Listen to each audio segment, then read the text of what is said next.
Wake up. In 30 minutes, your ears will be treated to the radio stylings of broadcast icon Greg Opie Hughes and comic legend James Norton. Until then, Sam is here, catching you up with what previously happened on the show and trying to figure out what may be happening today. This is the pre-show with Sam Roberts. I think I see the pre. And we are seeing it still live from Montreal at the Just for Laughs Comedy Festival. This is the pre-show. I'm Sam Roberts. We were just, seconds before we hit the airwaves trying to figure out what happened to yesterday's bottle of tequila. And I swear to you, it's been in this room since yesterday. It does look like some of it is gone from the show. Yeah, I see that too, Sam. I also hear a buzz in our broadcast. Are we going to be fixing that before 7 o'clock, boys? Thank you. Yeah, we got to make sure. Yeah, we found the tequila from Gabriel Iglesias. Fluffy is what his friends call Fluffy. him. Why Fluffy? I don't know. I don't know what it must be based on a joke or something, but he was originally... Kenny knows why Fluffy. Yeah, go ahead. He's not fat. He's just fluffy. Thank you, Kenny. Yeah, thank you for... is that something you just made up, or do you know that to be the case? Oh, okay. That's his thing? Okay. All right. He was great yesterday, by the way. He was wonderful, and he brought us, this bottle of tequila, which is half empty, and we're going to do the other half today. It's real shit, too. It's Patron. It's Patron. How do you know it's real shit? Patron is like the shit they talk about it in rap songs. Oh, Sam. How about the Patron was poured out and then some cheap stuff was put in its place? Nah, this shit was labeled. Wasn't this sealed? Maybe not. Maybe Fluffy got one over on us. I don't know. Did he? And you know why I brought it yesterday? I didn't know until I checked my Twitter. Why? Yesterday was Tequila Day. Another reason why E-Rock should have been here in Montreal. He could have done tequila and donuts. I'll bet you he was back in New York getting fucked up and eating donuts all morning. We didn't even realize it. Probably. I want to talk about the staff dinner, Sam Roberts. Well, we got the staff dinner to get to. We heard coming in, we were at the speech from Jim Norton. We just played it. It was great. Yeah, it was great. I was there. The keynote address. It was good. I enjoyed, of course you enjoyed that. Yeah, it was actually honest and talked about the apology culture and everything that we kind of brought up on the show before, but doesn't necessarily get brought up by the industry all that often. But I like the end when he was going over all the excuses that like young comics have for not getting shit done. Right. And he was like, just don't do it. Right. Just cut that out. Right. Yeah, he was calling everybody out. Yeah, it was good. It was a really good speech. And it was a full room from top to bottom. He told me after his speech that his biggest fear, because it wasn't about getting laughs, and he did get laughs, but it wasn't, a comedy performance, it was a speech. But he said he was almost paralyzed with fear that he'd be looking at the back of people's heads. He was really worried that people were going to walk out as he was doing Jim Norton. And I was like, everybody was talking about how excited they were that Jim Norton was doing this speech. I wonder if Jimmy understands that he's a big star now. He doesn't get that. He still doesn't understand he's a big star. Like he's still... Are you looking at my dick? I was looking at where the cable was going to make sure you weren't going to trip over it, but... I think you were looking at my dick! Well, I did notice that you're still not able to button that fly. So that means you were looking at my dick. It's a lot to look at. When you're sitting next to me... Did Russell Peters really pinch your helmet last night at the bar? That's ridiculous. There's a big rumor. He pinched the shaft. He pinched the shaft. Yeah, that's a total fallacy. He was saying goodbye. That's how he says goodbye. Yeah. When you're a international comic, that's how you say goodbye. You pinch the shaft. Well, we saw him. Did he work it a little bit? No, it wasn't a sexual act, I don't think. What do you mean you don't think? Well, I don't know. I don't know what his motivations were, but we saw him at the bar downstairs. If it's not a sexual act, what is it then? It's just a fun goodbye. It's like, okay, we're friends. Just letting him know that we're cool. Wow, we're so not friends. He's never pinched your shaft? I mean, me and you. Oh, yeah, no. But you are looking at it, so I think you might want to be friends. I would love to be friends with you. Everybody knows that by now. That's what Mars is looking for, too. When he's trying to get your phone number, he knows. Good old Mars. Little jerk, too. But we were... Even though Mars doesn't really have control of this broadcast today, it started a little static in the background. I guarantee you Mars still did a walkabout in New York City. He heard the buzz and went straight for the elevator. He went for the old walkabout, hoping it would, fix itself, as you like to say. But yeah, I mean, one of the fun things about being here is you go to the hotel bar at night, And every comic that you've ever... get your dick pinched. Well, every comic that you've ever heard of is... by one of the judges from Last Comic Standing. God damn it. Right. They're all lingering around. You see Russell Peters. You talk a little bit. You say hi. You goof around. And then when you say goodnight, he turned around and showed me the back of his shoulder. Right. And said, what's this shit that Roland stuck to me? And as I was looking at his shoulder, he just reached the back of his hand and pinched the shaft. That's gay. I don't know. It felt good. Not like in a sexual way, but just like in a, oh, it's nice to have friends. I'm trying to think. Maybe it's not gay if you're just hanging out at the bar. And you're a judge on America's Last Comic Standing? Yeah, your boy made it through last night. Joe Mackey. I was in my hotel room relatively early, and I actually watched his set on Last Comic Standing. I'm only watching that show because of you. Because you heard Joe Mackey on the Friday show? No, I did not hear that. I don't listen to your Friday show. You should. It's good. Why? It's a good... I don't listen to myself. Why would I listen to your show? All right, well, it's not as good as yourself, so... Oh, wow. Yeah, so maybe you shouldn't listen to it. I'm going to start listening, I think, to your Friday show. Well, programming note... Are you on today? No. Why? Because there's going to be this amazing live show from Montreal with all these amazing comics. But then you do your own amazing show from Montreal. We didn't want to take away the replay. All right. Since there's a new show on in the morning. Usually there's no new show in the morning. What's it like for you, Greg Opie Hughes, to be sitting here working on a Friday? This is not familiar territory. Yeah, I don't really work Fridays anymore. No. This is my first Friday in, I think, I don't know, 2 or 3 months. That's got to be tough. Yeah, it's real tough, Sam. I do like that, like, you know, you're in here talking about how tough it is to work on a Friday. Yesterday you were talking about all the side money that you're making on YouTube and T-shirts. And well, I'm in the T-shirt business. Well, I know. I saw him out here. I'm in the T-shirt business, and I'm moving into food trucks next. Yeah. Because I see all the wonderful food trucks here in Montreal. What's going to be my food truck, though? Well, you need a theme. You need a theme. I feel like that's what you use Roland for. How about dropping hammers? That's shit. Well, that's a reference to you shitting. True. But it could also be hamburgers. That's gross. No. I think Roland would be the perfect food truck mascot. You could paint a big, like, because he looks like a cartoon. So you could paint a big picture of his face on the side of the truck. Yeah. And then he could just be outside your truck trying to get people's attention. You're really good at radio, because then now we get to seg into the staff dinner. Right. Because Roland just fucked over the country, companies. Well, no, and the country. Roland fucks over the country when he's on the air. Don, do you know that Roland fucked over the company last night? Yes. Who finally told you? He did.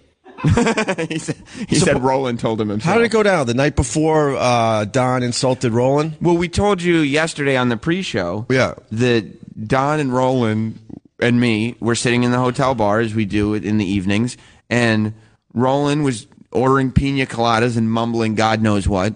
And at one point, Don Wicklund looked at him and asked the question, "Are you retarded?" Oh, the R word! Because he couldn't figure out a word the guy was saying. Like, it was like enough pretending that this is a real conversation. He asked the question, and I laughed heartily. Yeah. And Roland does not like when one gets put over on him. There's Roland. He didn't like that. Roland, you can come to the couch if you want. But what I learned from Jim Norton's keynote address yesterday, see, now I'm going to apply it. Retardation, not so funny. No. But jokes about retardation can be funny. Right. Like the idea. So calling Roland a retard is kind of funny. Right, because Roland actually being retarded is not funny. But the idea that Roland's speech is so slurred that one might think he's retarded. Right. That's the funny part. I don't think so. Oh, my God. It's too early for Roland. Really. So you called him retard the night before. So Roland said... And fat. He called you fat? Yes, sir. Well, actually, that was... No, because here's what happened. That was yesterday. That was before dinner. Yeah. Don came up to Roland and said, we're going to walk. It was a 15-minute walk to the restaurant from our hotel. And we go, and this really upset Roland, Don. Don goes, you want to walk? And I'm like, yeah, let's just walk. And then Don walks up to Roland, and he goes, Roland, do you want to take a cab with Travis and his daughter? And then Roland's like, no, I'll walk. And Don goes, really? And Roland goes, yeah, I walk. And Don's like, okay. And I was laughing. And he goes, don't laugh, Sam. I was just trying to make sure that Roland doesn't have a heart condition. Really? Yes. Roland's a good walker. Roland likes his walks. Well, he proved that last night. He was a strong walker. Yes. But that upset Roland too. And then he's been plotting ever since. Right. Yes. You know Roland. When it comes to bosses, he can't talk shit back to them the way he talks shit back to most people. When it comes to bosses, when it comes to you guys, like he can't talk shit back to you the way he does to like me or Travis or Troy. So he starts plotting. Yeah, and boy, he plotted last night.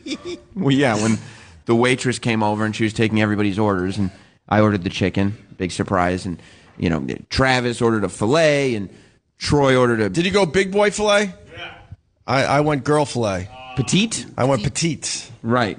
They got to change that because it looks like you're ordering like a girl dish. Yeah, there should be something else. I just wanted a little less steak. Like a filet junior or something. No, then that's like a kid's meal. Right. Something in between that. And then it got to Roland. What happened? Well, Roland also... Well, and then we got to Troy, and Troy ordered the beef Wellington, and then we got to Roland, and Roland ordered the filet. No beef Wellington. And the beef Wellington. And the beef Wellington. I ordered their special butterfly filet. The greatest part was listening to the waitress try to figure out from Roland why he's ordering 2 dinners for himself. She goes, so do you want 2 salads and 2 sides? And so he's like, no. I just need 1 baked potato, 1 salad, and a beef Wellington, and a filet. Did you eat both of them? No, I got the filet. Yeah, see. So he just ordered it to fuck over the company. Because Don called him a retard. Yeah. Don. Human resources for you, buddy. You asked. Yeah. How much was the bill last night? Oh, and he was, by the way, also liberally Roland, as he was eating steak, was liberally ordering pina coladas as well. Which is just the perfect thing to compliment the steak here in Montreal. And then he had to tell the whole table that he was ordering the chocolate mousse for dessert. And then, and then he slammed his menu shut. And he was kind of proud of himself that he found something delicious. Well, that's the thing about Roland is that, Jim Florentine says the idea of leaving room for dessert disgusts him. Right. Roland actually threw out steak to make sure that he could wolf down some chocolate mousse at the end. Yeah. But the meal was only $2,000. Only $2,000. No, because we've been discussing some of our epic staff bills. Have they been more than that? I've never caught the bill. Well, we started talking about the Flavor Flav again last night. Oh, I mean that wasn't even. That story came up again, and Don, I did not know this, but I'm going to check with Hard Rock Johnny, by the way, to make sure you're not lying. The bill was how much?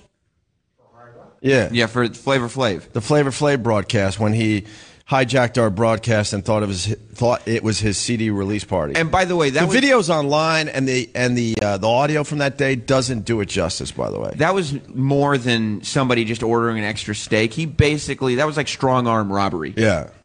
If people don't know, we were doing a live broadcast at the Hard Rock Cafe. We invited Flavor Flav just to maybe come on stage and say hi. We were interviewing him a lot back then. We had all our comic friends, and we were having a good broadcast for the first 15 minutes, I think. And it was a big deal because it was Public Enemy is going to reunite for our broadcast. So Chuck D was coming too. Yeah. And then they got to the stage and said, oh, look, everybody's here for the big Public Enemy reunion concert. Right. And then he introduced 50 family members, one at a time. This is all live on the radio, and we were on regular radio back then when every minute counted. Mm-hmm. And then Tom Chiusano, who I do like, the GM at the time, actually grabs me off mic and starts screaming in my face saying, stop this right now.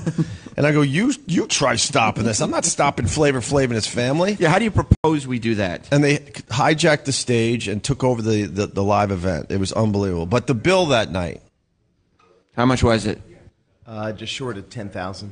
$10,000. Just short of $10,000. And it was Flavor Flav and his family and his crew, right? Mostly? Yep. Wow. Yeah. Wow. And they were on stage for like 30 plus minutes. Mm-hmm. You guys just sat there. Yeah. Like, what are we going to do? At one point, didn't you just leave the stage? Oh, yeah, man. I thought it was the funniest thing ever. I knew it was one of the worst broadcasts ever, and it wasn't going to help our ratings, but I could not believe it was going down in front of my eyes that he hijacked our broadcast. One at a time, he started introducing his nieces and his nephews. And then he went out into the crowd full of lily white O&A listeners. I think we had one black listener. Right. It was probably Carlton. Probably one black there. listener, and he couldn't pick up on the fact that they weren't there for him. So right. And then the other staff dinner that I remember that we didn't talk about last night was the sushi dinner in Cleveland. Were you there for that?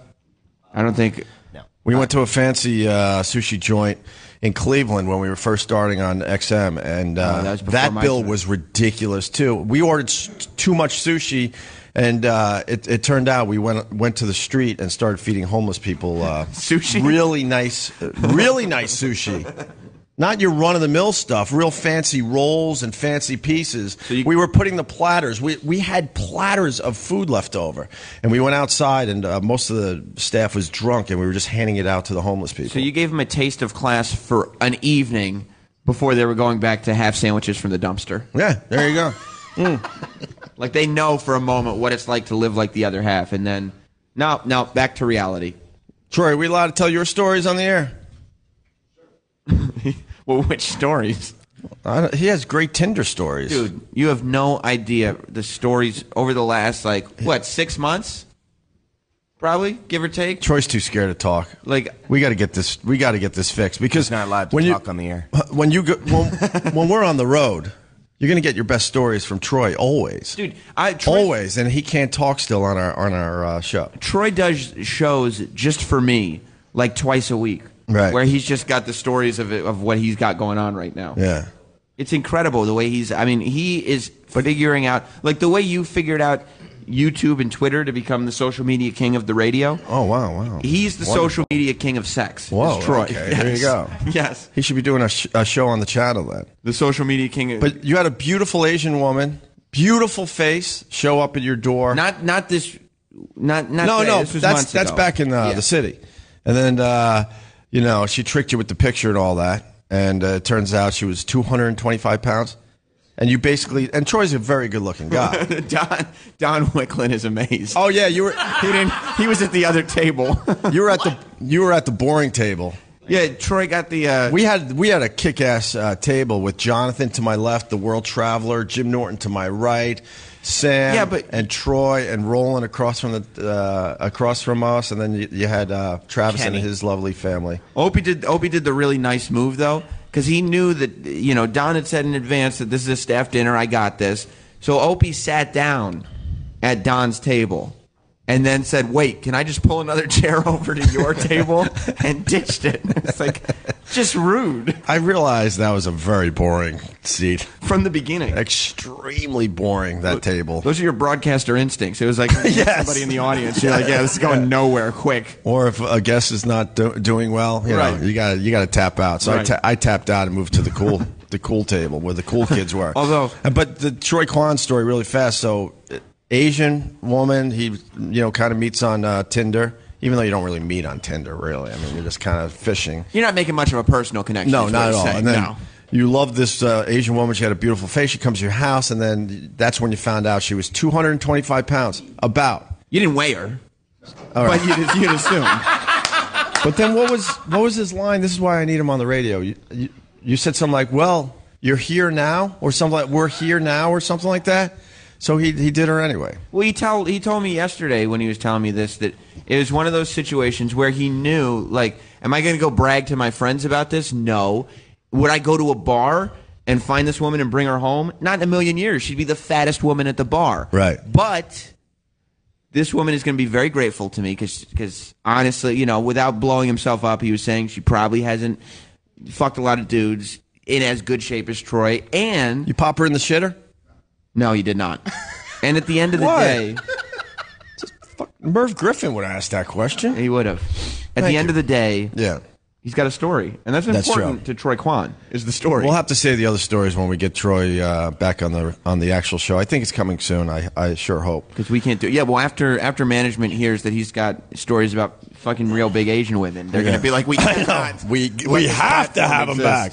I got to get coffee. Well, I was going to tell you before you leave, there was some entertainment going on at the Don Wicklin table. No, that's impossible. Because I went over and visited, and you should have seen.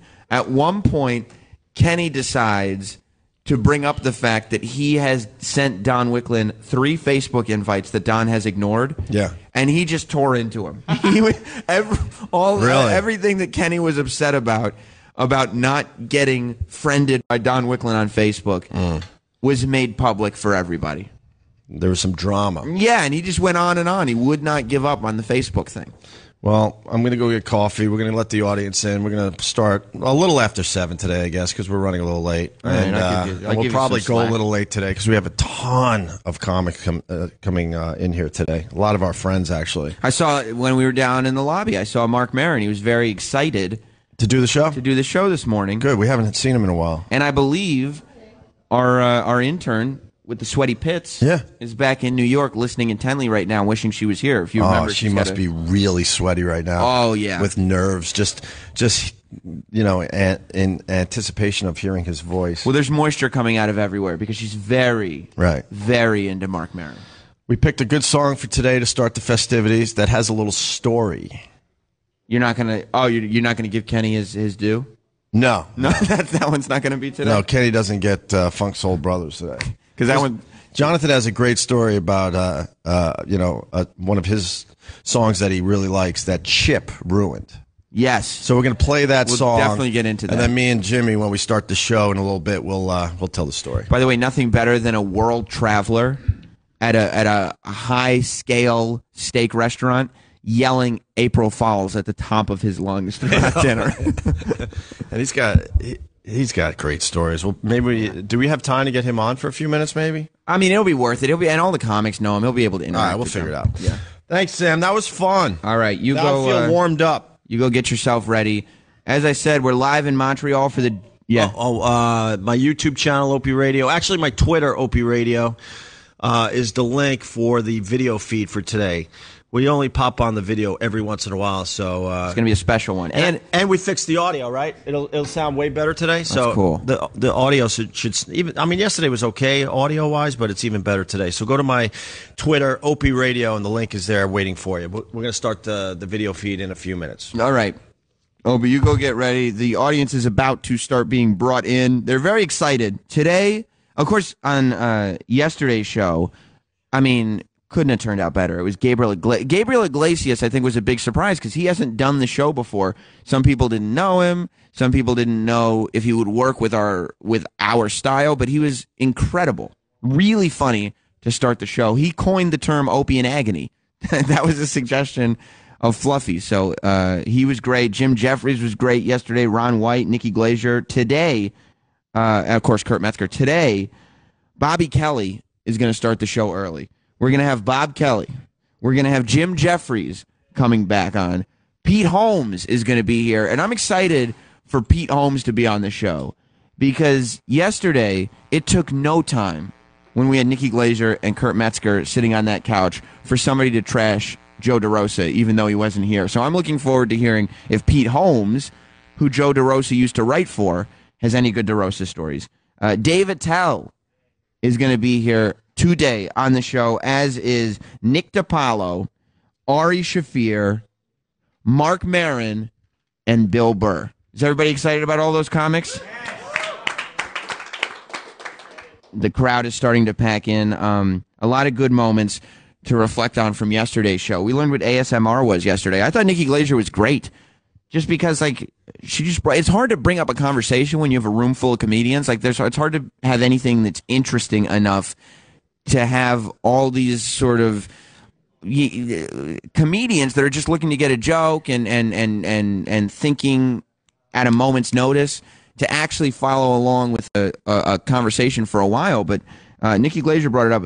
ASMR is apparently this thing where you achieve something in your brain that is near orgasmic state. Oh my God. As I live and breathe, ladies and gentlemen, Robert Kelly has entered the building, and he's not going backstage. He's joining the pre-show. Look at Opie giving you dirty looks. It's the Bob and Sam show. Could you turn on Bob? Make him red. Make him red. Welcome, Bobby. What's up, you fucking cutie? How are you doing? What's happening, dude? How's your weekend been? Or week, I guess. I don't know. It's fucking great. I love Montreal. It's so fun here, isn't it? You still got How long ago did you wake up? Well, I woke up 4.5 minutes ago. You still got pillow marks on your face. I fucking You a little sleepy? Shit. Yeah. What's up with you? Why are you so peppy?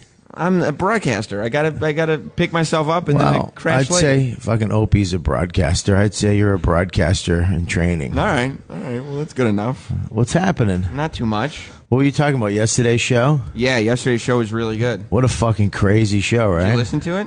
I did listen to it. Do you know Nikki Glaser had that thing, ASMR? No, but I want to make her come all the time now. Oh, it's gonna be. Did you hear who's doing today's show with you?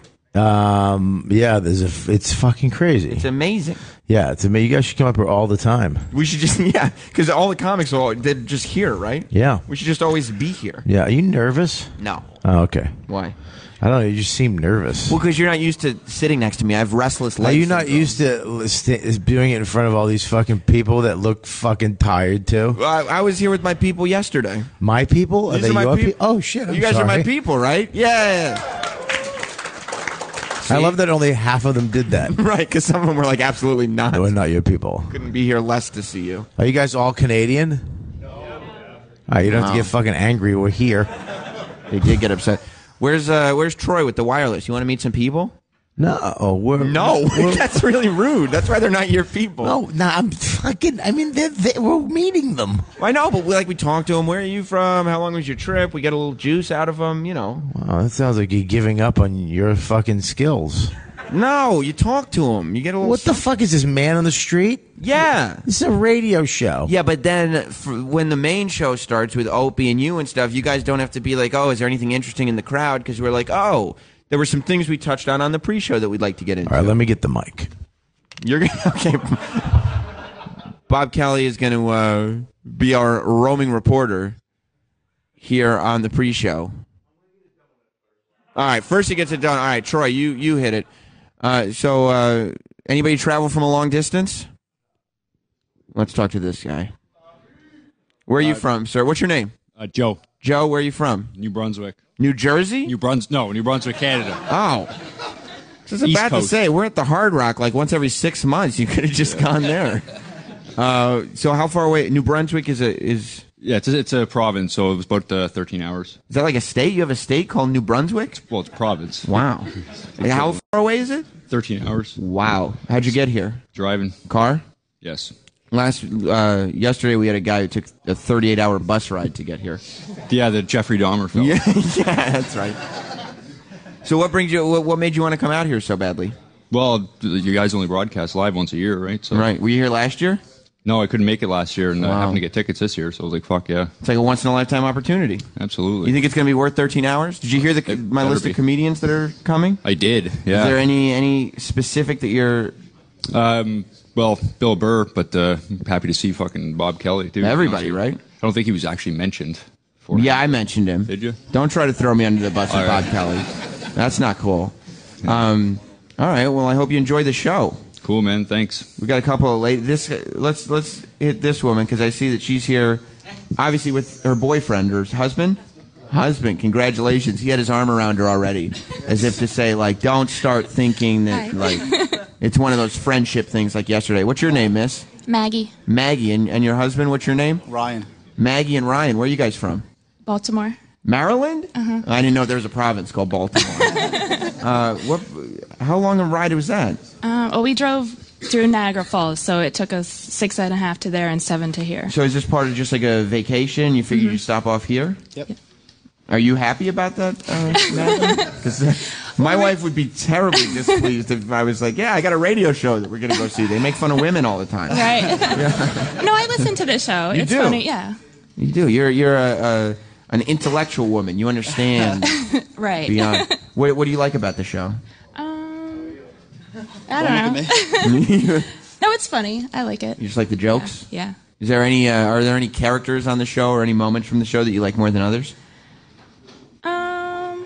I know somebody mentioned yesterday they like the Lady Di. I think that's funny. I like Jim Norton. How do all these women like Lady Di? Is it just because like Lady? She's a disaster. Yeah, it's just funny. I don't know. You're like, I'm actually doing pretty well in life. Yeah. Like I got this husband. I don't have some roommate that just yells at me in a drunken haze. So how long have you guys been listening to the show together? I've been listening since NEW. Wow. So. Now, is it easy to get her on board as a fan? Was she a fan before? No. Did it take some coaxing? Took about 3 years. Yeah. So it took 3 years of you listening and being like, no, it's really good. I swear, it's a really good show. No, I'm not going to change it. Right.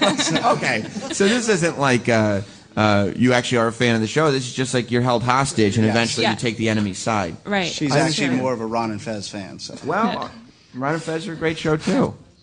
What do you guys do for a living? I'm a staff officer for the Army. Wow. And what about you, Maggie? I'm a respiratory therapist at Johns Hopkins. So you guys have very important jobs. You're saving people's lives. Yeah. Or taking them. Well, depending on the person, right? Maybe it's better. Well, thank you guys both for being here. Now, what about, I remember you, Don Wickland's favorite girl is here from yesterday. Which one? Bobby, go talk to the blonde woman right there. Because yesterday, Don Wickland... This lady right here? Yep. Wow, she's pretty. Well, Don pointed that out yesterday. Hang on, hi. Hi. Hi.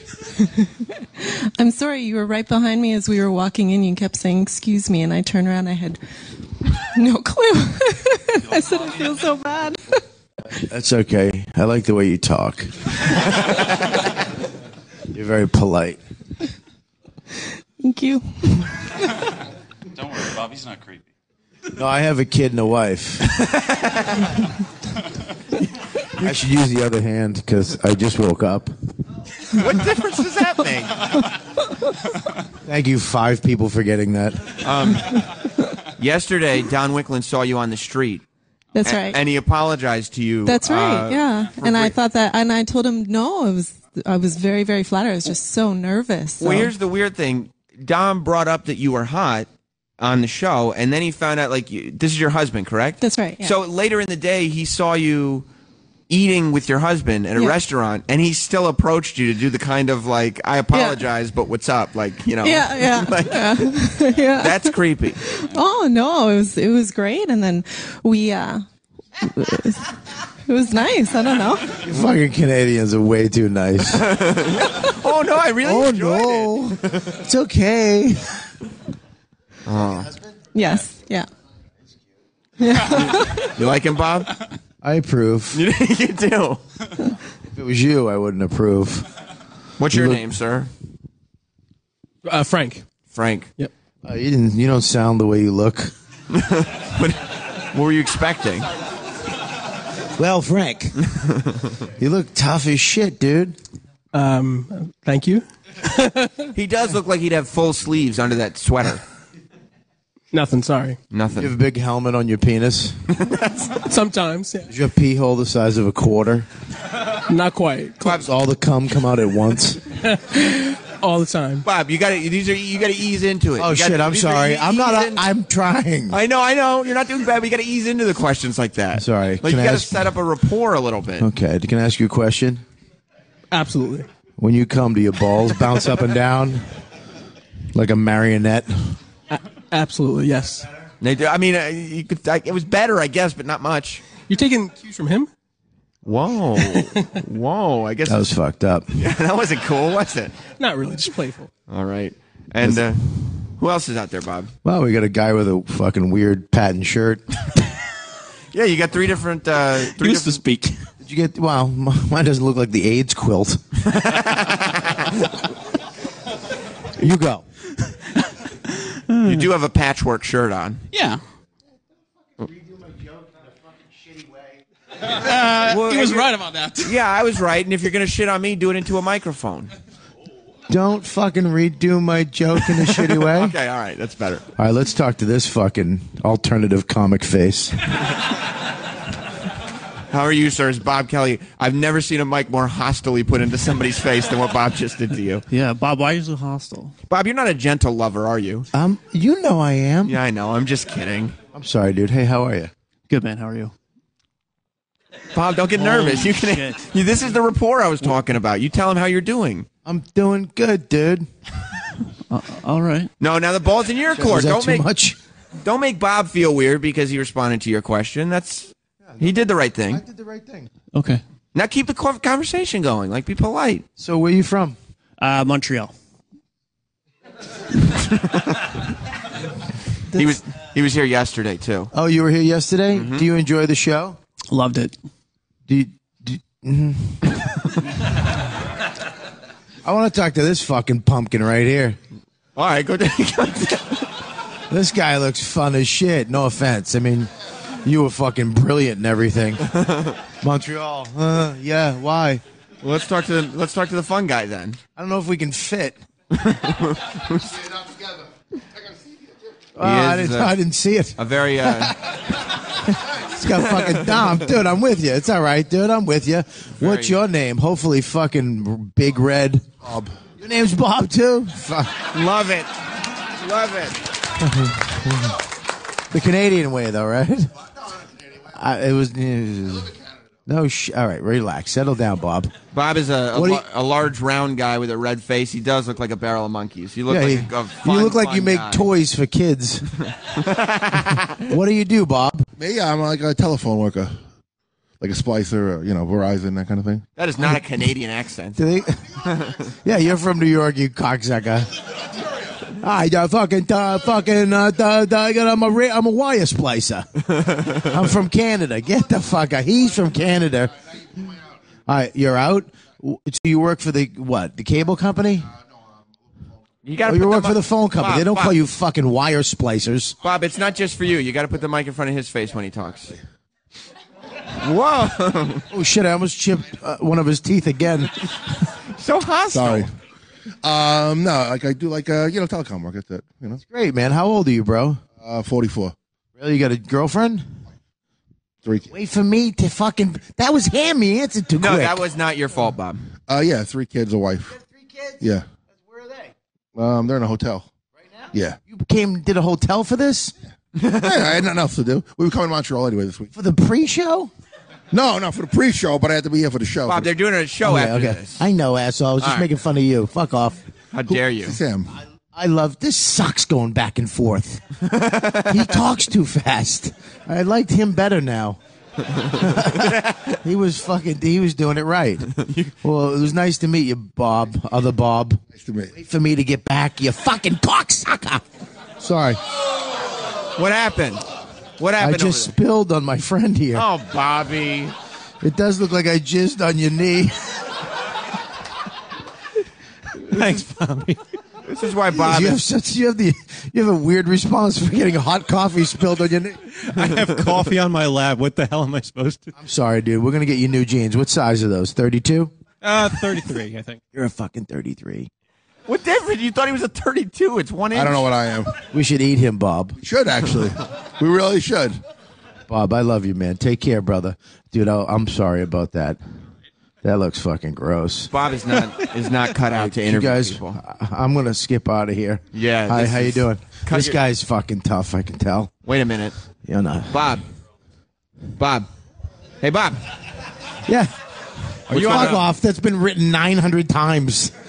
Are you? I see 2 in the front row. Yeah. 2 different. Check out the Empties Man T-shirts. You know what? Thank you, Sam Roberts. Not me. OpieRadio.com T-shirts. Let's buy I them. thought you were talking about the 2 fucking flannel dudes. You want to start your show? Yeah, let's start our show. I guess the show has started. Yeah. Bob Kelly, everybody. Do we need an intro today? We don't need an intro. Come, are you sitting with us, Bob? Oh, actually, we do have to play our song. Oh, you do? Yeah, because there's a story behind that. All right, Sal, play the song. Yeah, play the song. God. We're going to start in a couple minutes. Why am I getting... Live from the world's largest comedy festival, Just for Laughs Montreal. This is Opie with Jim Norton.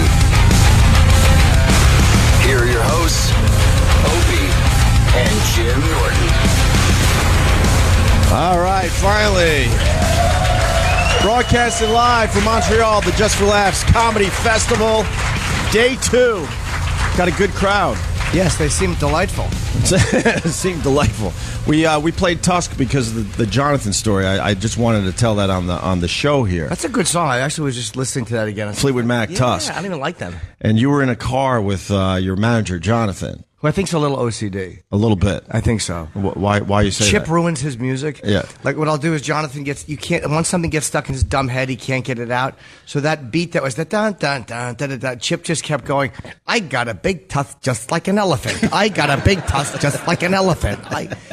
And I probably did it 10 or 12 times. And then he's driving and I see him going, I got a big tusk. And he's like, fuck! And I ruined it for him and I'm very happy. Like you don't need to hit. Chip can ruin anything for anybody. Absolutely. Jonathan is he's a classic. At dinner last night, he was doing the April Fools thing too. Yeah, he can't help himself. Way too loud. Yeah, my goal is to ruin his marriage. And he said his wife hates it. But he'll do Jimmy's characters out of nowhere. Yeah. Like I mean, Chip does his stuff out of nowhere, but then Jonathan really does it out of nowhere. But Jonathan it makes does everyone loud. uncomfortable. It's not on purpose. He's No. not trying to be funny. He just can't stop it from coming out. Right. Like there's literally something wrong with him. Yeah. So all Edgar has to do is go like, look, I've got moon rocks, and he'll just go, April Fools! really loud. The waitress hated him last night. Oh, it makes me so happy. Yeah. So we got Bob Kelly helping us out this morning. What's up, Bobby? What's up, fellas? Welcome to Just for Laughs. How was your night? Well, I wish you guys did the show like this all the time. Look how fucking awesome this is.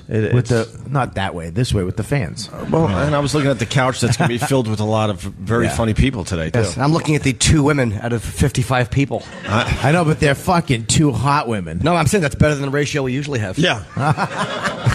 Yeah, we're moving up. We got better numbers today. Yeah, we could do this whole thing in New York. Oh, yeah. Everyone on the show today, we could do this in New York. There's no one different up here. No. Usually you travel because you're doing different radio. Right. But it's all our friends going to be on those couches in a few minutes. Yeah, you get some fucking highfalutin friends. Oh, I'll tell you. Yeah. How was your night? Did you do any sets? I did the All-Star show at Metropolis. You're an all-star now. And then I did the green room thing at fucking Theater. How was that, Bob? Because I'm doing that later. It was great. We did I think I hate that character. I just made him up, but he's here to stay. Oh, boy. I'm just kidding. You go right ahead. Fuck, I hate him. I hate your priest hands. Just cold and soft. It was a dedication to the comics we've lost. Oh, okay. Geraldo, Patrice. Right. Otto? You know, they didn't get to Otto. He didn't make the cut. He didn't. Look, man. He didn't make the cut. Why didn't he make the cut? Oh, no. Jesus Christ. Why didn't they like Otto? Hang on What's one wrong? second. What's wrong We with loved Otto. He's one of our best friends. And Why we all of a lost him sudden- recently. yeah. It's not that I didn't pick the dead people. Okay? I hope you join them soon. You know, I applaud. I didn't mean that. I was only Get joking. the fuck off me. I hate the new one. Every new one that comes, I like Chip better. What's that? You weren't happy that they applauded that. What?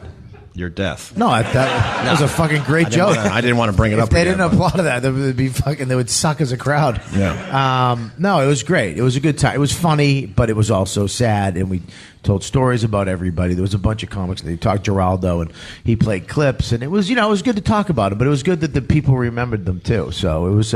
Except for Otto and George. Except for yeah. Who else did they talk about? Mike DiStefano, they didn't talk about either. But they talked about Geraldo. They talked about, of course, Patrice. They talked about Richard Jennings. I think Richard Jenny? Yeah, whatever the fuck his name is. No, but they talked about Peter Jennings was a news guy. I never met him. I never met whatever his name is. Richard Jenny. Richard Jenny. What his name was. I never met him, but that was Dom. And they talked about Mitch Hedberg. Oh, okay. But I met him once at the Cellar. Yeah. I didn't really know those guys. I just knew of them. You know what I mean? Dom Irera knew them and all. I met Mitch Hedberg the day before he died. Really? Yeah, he was at Caroline's. I saw pretty much his last show. Went into the locker room, the green room. Yes, you think you punchline the movie. All right, Tom Hanks. Yeah, Sally Field was there crying. It was really...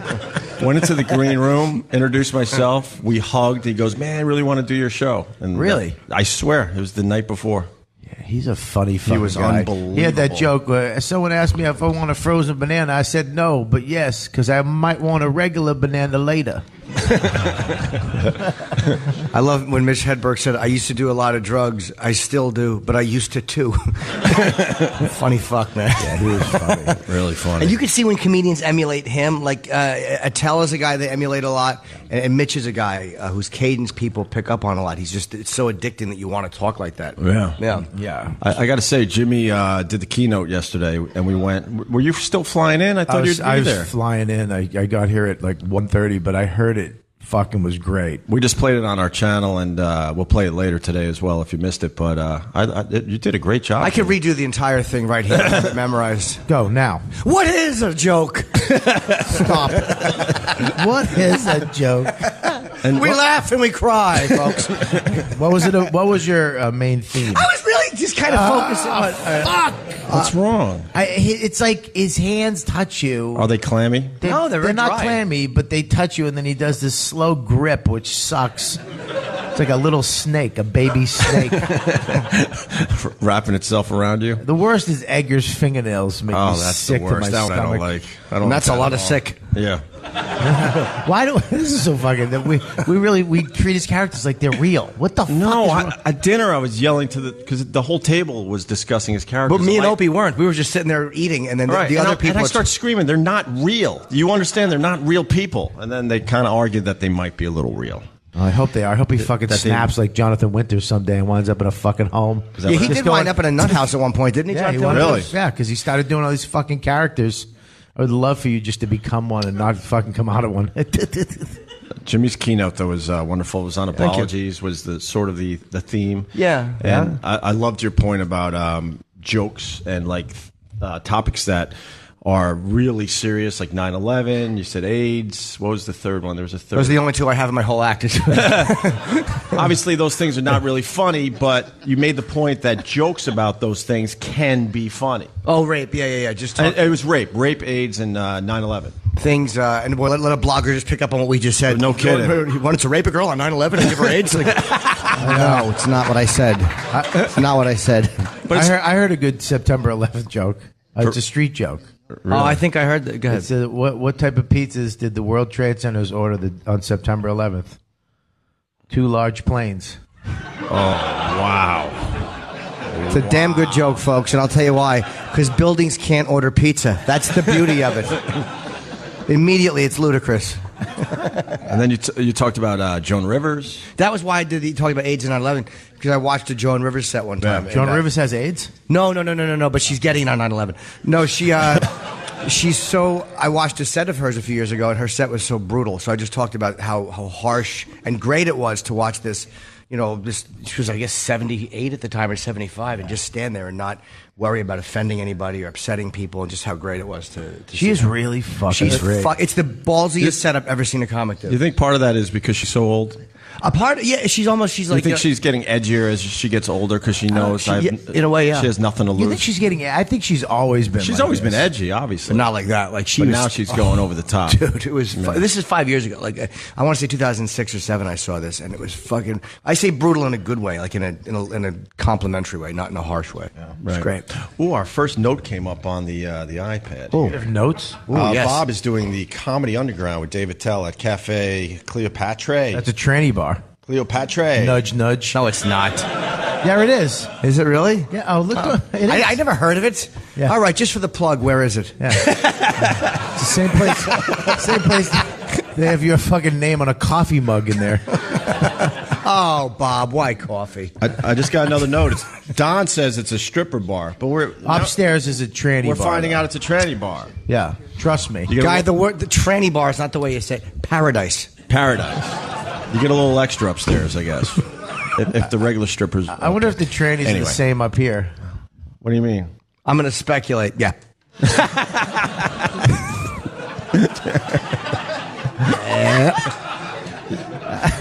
You guys weren't here earlier when Sam was on the radio. Russell Peters grabbed his dick on the radio. Bar. Oh, last night. Yeah, we're trying to figure out if it's a little, Wait, grab Sam's dick? Yeah, as a goodbye. That's fair. Do you grab guys' dicks? It's bad if it's a hello, because then you have to keep talking. But if it's Yeah. You're grabbing Sam's package is kind of what you want to do when you see that fucking little face. You want to grab his dick or choke him to death, and you're like, well, Sorry, Sam. Is Jonathan here yet? No, he's probably in bed. Oh, God. I'd love to know what he dreams about. We were walking to dinner last night, and me and Jimmy were just making him ashamed of his big gift. Yeah, it's giant. Do these people know about Jonathan and his big hog? How can they not? Jonathan has a huge dick. Like, what's huge, though? It's just the type of thing that no matter what kind of pants he's wearing, you can see it across the street through a curtain.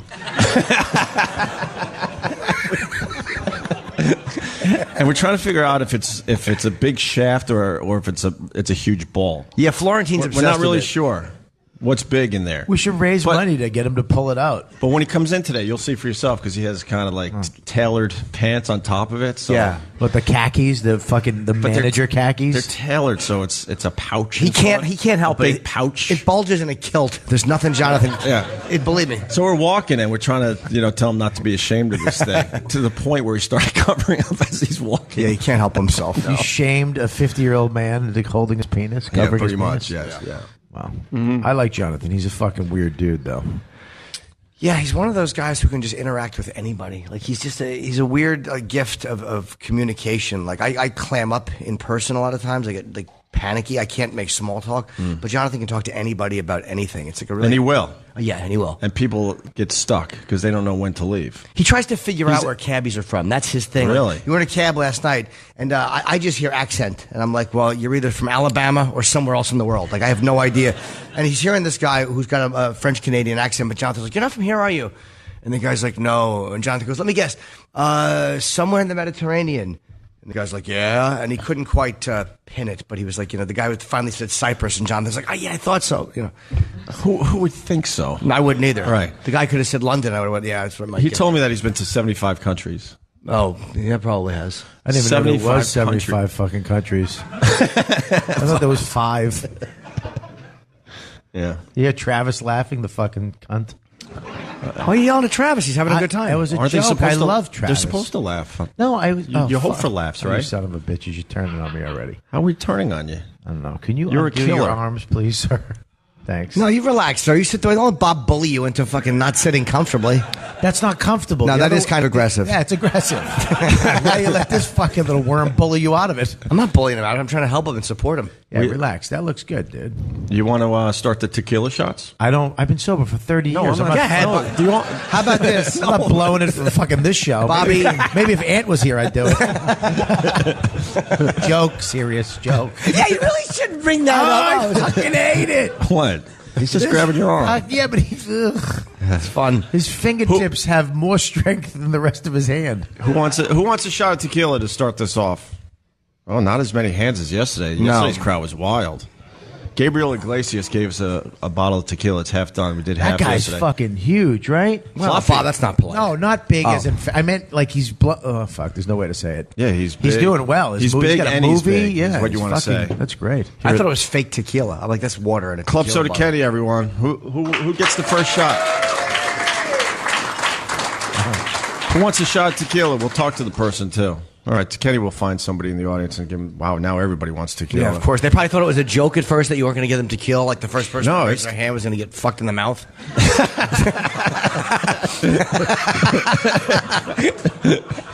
That's a healthy shot. Jesus. Where are we going with the first shot? Jesus, Kenny? Kenny. It's too early for that Yes. shit, isn't it? So who wants the first straight to rehab? Who wants it? Kenny? Pick a good one. Oh, we got a Slabo t-shirt too. Nice. I'm in the t-shirt business, Bobby. This guy's panicking. No, I saw your Good t-shirts. pocket money. Really good pocket money. Like you need pocket money. That's true. Yes. What's your name, sir? Mike. Hey, Mike. How's it going? Where you from? Burlington, Vermont. And you're wearing a San Francisco Giants hat. I went to a conference and I just haven't taken it off. I want to throw up. What the? I went to a conference and they gave away the hats and I just haven't taken it off since. It's a good hat. It's a What kind of strong conference hat. was it? Was it a crazy glue conference? It was no, it was a nerd convention. A nerd convention. Yeah. What kind of? There's a lot of nerd conventions though. Well, it was called Cisco Live. It's for computer dorks and nerds. Oh my God, sounds awful. Cisco? Yeah. It was about 40,000 people. What did they have there? Any cool new technology? Yeah. What's voice their, over, what? Voice over IP and collaborants. And What's all that? Voice over IP. Using a phone over the internet. Using a telephone over the internet. Don't we do that already? I think so. Well, they just make it better for everybody. Oh, is it a new thing like where we'll go, you've got mail? Is this cool technology in the 90s? You could write code to do that. Write code? Yeah. Oh, shit, you are a nerd. Yeah. Take a sip of that. Let's make you not a nerd. Yeah, there you go. The first shot. Holy shit. God, he slammed it. Wow. That was like That's double tasty. shot, too. That was tasty? Thanks, Sam. All right. It's a nice polite applause for the guy drinking on 6 o'clock in the morning. I fucking love doing shows here. These crowds are so awesome. They're really nice, They're so too. nice, and they fucking laugh, and what a nice place. Yeah, the fans back home aren't as nice. No, they're nice. They're not nice. Yeah. These people are nice. Yeah, that guy that just drank tequila was really nice. Stop saying nice.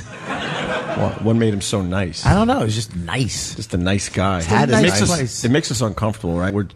I like We're it. always protecting because we know the hate's going to be slung our way any Right second. around the corner. Yeah, Yeah. but that guy seems like he's just a nice dude. Yeah, just happy to be here. Yeah. Just nice. Oh, the couches look good. Are you doing anything for fun in Montreal, Bobby, or just doing sets? No, I'm trying to avoid, the sex thing here is so fucking awesome. It's I heard- overrated. It's overrated, honestly. I think it's Well, very it's overrated. overrated for what you want. Well, I mean, I just think it's the strip clubs and stuff are nice. I don't like strip clubs, but the massage parlors here are fucking magical. I never heard. went. Okay, maybe. I heard these smoking hot Canadian girls will give you glides. We had someone on staff get a glide. Yeah, glides are fun. That glide is when they get fully naked and they massage you with their naked body. The guy that has the best stories for us today is not allowed on the radio yet. Why? A year later, Troy Kwan. Oh, Troy Kwan. He got a glide yesterday. And he was Why telling does he get a fight? He's the fucking hottest dude I've ever seen. He was telling us all about it, though. He could just get anybody to glide. He could Jesus Christ to glide him. You want to explain the glide? Yeah, although it's pretty, self-explanatory. Well, but- I didn't know what it was, and I thought you get a massage, but she's like, "I'm going to glide." They oil their body up and they massage you with their body. That just seemed lazy With to me. their I didn't like that body. at all. I've Really? had a glide. It was just creepy. This girl fucking sliding up and down on me. It's like, ugh. Wait, you really had a glide? Oh, many times in my life. I didn't care for them at all. No, I don't like. No. Oh, you really didn't like it? I don't like a team effort here. I like one person relaxing and the other person borderline humiliating themselves. Yeah, how are you going to get? How are you going to get in your asshole if she's just gliding you? Right? Exactly. Well, I didn't say it like that, but I just kind of pointed to my asshole and went. You have like the asshole radar when they go near it, like, "Oh, go, go, go, go, go, go, go, go, oh, go, go, go, go, go."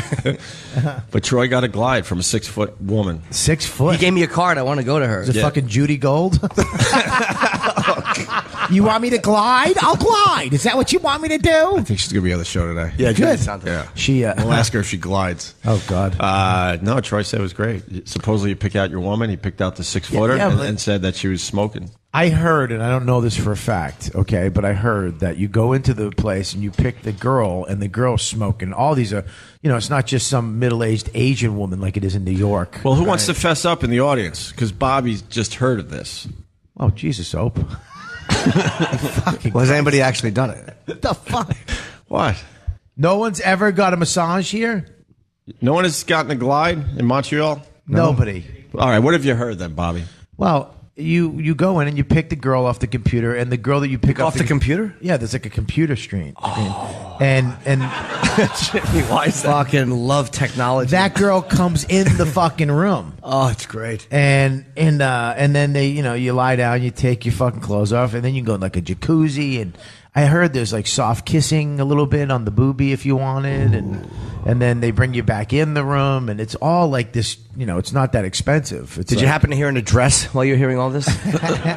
I heard there's a place right up the street. Somebody here, I'm not going to say who it was. Somebody went, and this place was a little different. You walk in, it was like 60 for this, 80 for that, and 100 for that. I don't like and then that. you pick a girl and you do whatever the fuck you I want. like a little seduction. I like it to feel like it I might do be. too. Like it's like I like a little sexy. Yeah. I don't like it just fucking jerking off. I like a little phoniness. Yeah, I like a little acting. Yeah. Oh, you don't mind that they're acting, though?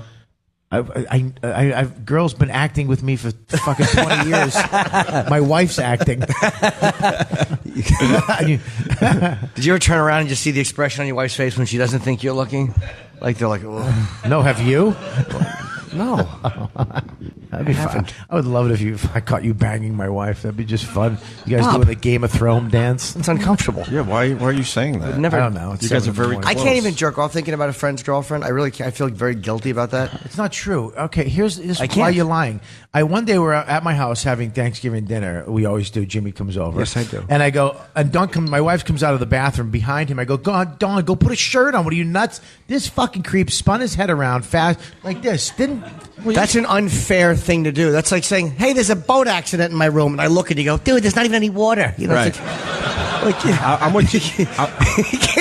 Just because I looked. I'm with Jimmy. You got to look at that. You gotta point. look at that. Yeah, but you didn't have to grab your dick as soon as you looked. Well, why not give someone else a show if they're going to give me one? But no, that's not looking to be creepy. Well, I was just. Did you bring your drums on the road? I brought I've been a following you on Instagram, and your new obsession is drumming, I think.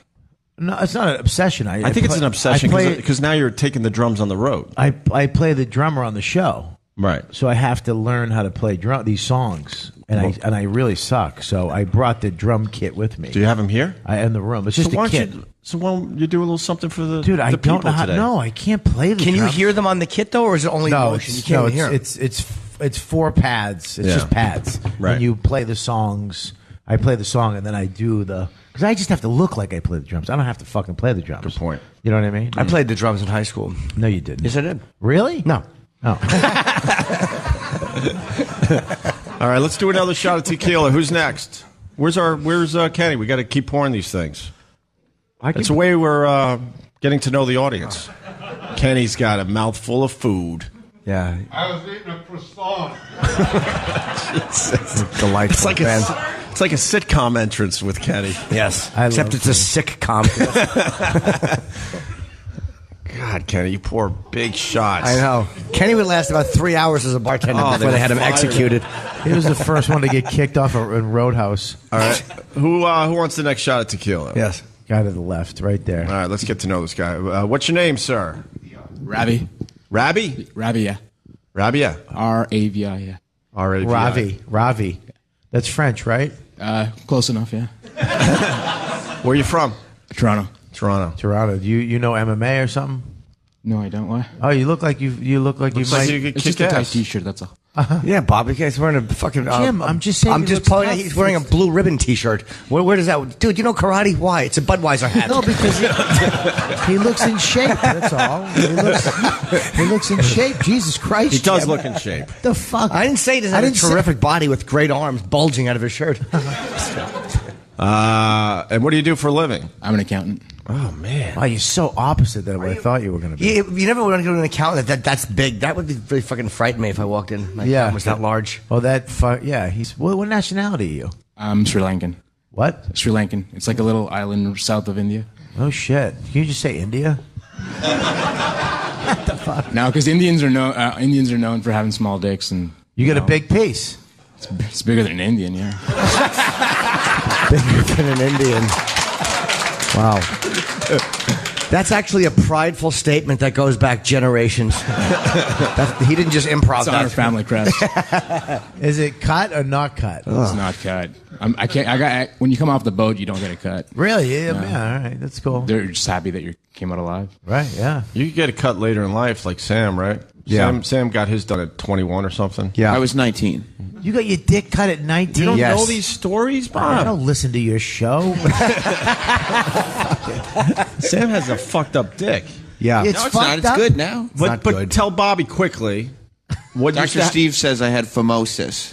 What the? You have a fungus on your dick? It's not fungus. Phimosis. What is it? Foreskin kind of closes over the hole. Right.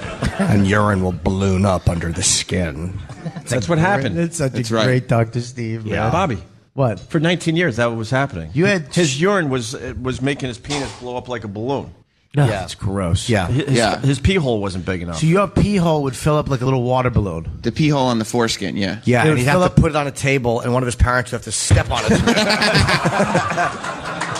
But then at 19, he gets it fixed. How fucked up is that? Ugh. Problem solver. But we don't. His mom is very much in his life. So we don't understand why his mom didn't take care of this problem before he was 19 years old. I'll tell you what happened. She was holding him when they tried to circumcise him, and he went, ah! ouch. He pulled him away. And she goes, no, that's okay. You don't have to. You don't have to. And she left your penis partially circumcised. That's what happened. Your mother panicked. It wasn't partially circumcised. Yeah, it was. The doctor went in there for a second to fix your phimosis. And your mother panicked and pulled you away and kissed it until it was better. Did you have when you were 17? Did you have to show your mother your penis at that point at 19? Did you go, hey, Ma, look what's going on I had here? a dad too, so I show should. your dad. Yeah. But why? You gotta show your dad your dick when you were 19. Oh my God! Why? Well, we went to a doctor, and the doctor said, you might want to think about that. Why would your parents be in the room at age 19 with going to the doctor? Mama, my wee-wee hurt. It was a process that started pre-19. Well, how old? It was probably like 16, 17. At 16 or 17, you finally figured that there's something wrong with your unit. Well, that's when it was brought to my attention. You just thought it was normal. Yeah, I didn't see that many dicks before then. Well, who pointed out that your dick was a liquid-filled abomination? It would just be a wet mess every time you had a. No, fucking disgusting. Fuck. No, is it because it must have smelled really Oh, bad. dude, terrible. Yeah, I don't know that. What tipped you off that there was a problem? Every girl that went down on you vomited into a garbage bag? That's so sad. Your dick was fucking broken. Yeah, but it's a triumphant tale. Why? Because it's fixed. Yeah, but now we just have the visuals of it. I'm never going to get that in my head. Your dick is awful. It's just creepy that you fixed it at 19. That's what's creepy. I can't get over his parents saw it at 16. I can't get over your parents. And again at 19. They saw it twice. They kept seeing it for fucking... Well, not my dad. Not. How did your dad see it at 16? I don't get that. And what was it? What did he say? Oh yeah, that's a problem. He said that he said if you think this is embarrassing for you, it's a lot more embarrassing for me. But walk us through it. You finally decide I got to show my dad. No, my I went to the doctor. Right, and he went with you. No, and the doctor. Well, I mean, started laughing and said, "You guys got to come in here." Get your father. Come in here. What the fuck is this? Oh, your father saw the Facebook post that the doctor put up with your video. Your rotten balloon dick. I'm sorry, Sam. Go I ahead. apologize, Sam. Go ahead. And then the doctor told my parents you should take him to see a urologist because this isn't typical. Yeah, it's disgusting. And then we. So your dad never had to see your dick? No, not at all. It was in the car. They just pulled over. Well, because there are exercises that you do. You have to exercise your dick? Yeah. What did you say? Hey, Dad, spot me.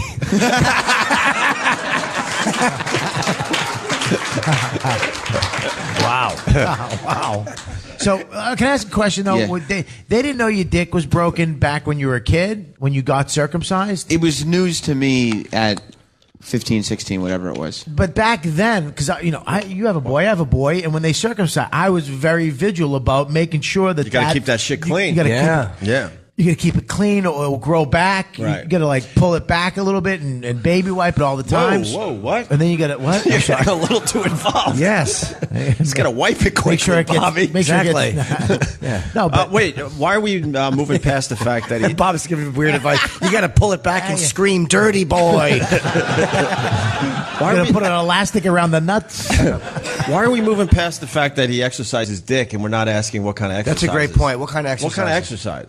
Will you manually try to stretch the foreskin? What do you mean we? Yeah, I said you. You I said heard we, dude. You said fucking we. You and your dad and your mom. Oh my God. Fucking exercises like Pilates every morning from 7 to 7:10. Sam would hang on to the inside of the kitchen door jamb, and each one of his parents would grab a piece of foreskin and lean back as far as they could. Wow.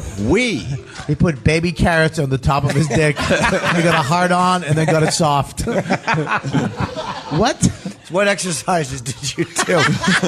He said we. Yeah, I know. What did you guys do as a family? Yeah. One would manually try to stretch their foreskin over the tip of their dick. Right. And to see if they could manually stretch out the foreskin pee hole, so that way you don't have to go through circumcision at age 19. Oh my God! But wait, so you would just pull down and Yeah. hope that you could stretch the pee hole? Dude, Yeah, you got that's to what do they- exercises with your dick every day? Yeah, you have like to do it dick every day. therapy? How many sets? How many reps? I don't remember how many reps it was, but Could you show us your technique? Let's make believe the microphone's your dick. On Troy. Yeah, but do it this way. Yeah, go ahead. Well, like if this, He's holding the mic. Make believe it's erect, so you can do the top of the mic. Yeah. Put it in your mouth.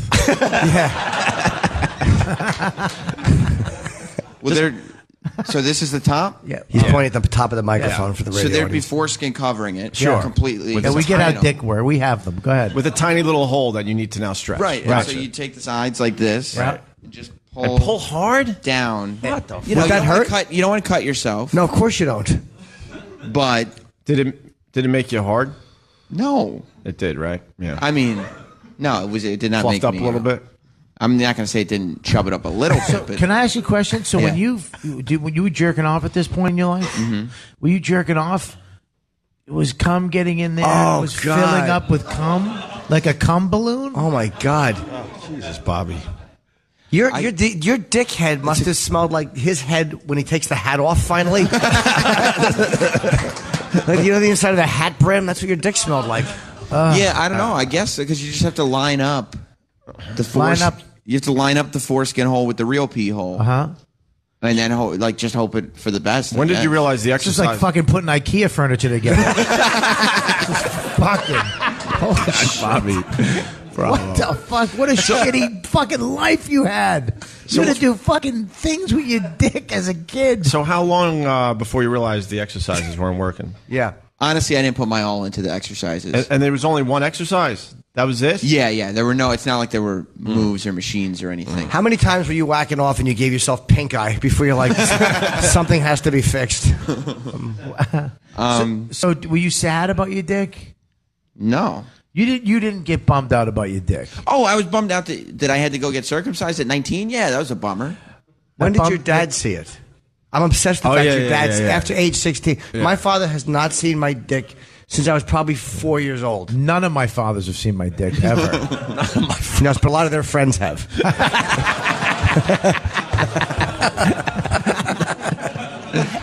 Oh, this is strong. This fucking show is fucking strong. It's gonna be a crazy day. Yeah, when did your dad see your dick? Then we I can can't move get on. over that. Sri Lanka sat back down, by the way. He's bored with this story. Sam creeped him out. He's had it with this shit. I was probably like 15-ish. You said that already, 15 or 16, but I Right. mean, how did he see it? What were the circumstances? Was he looking through a window?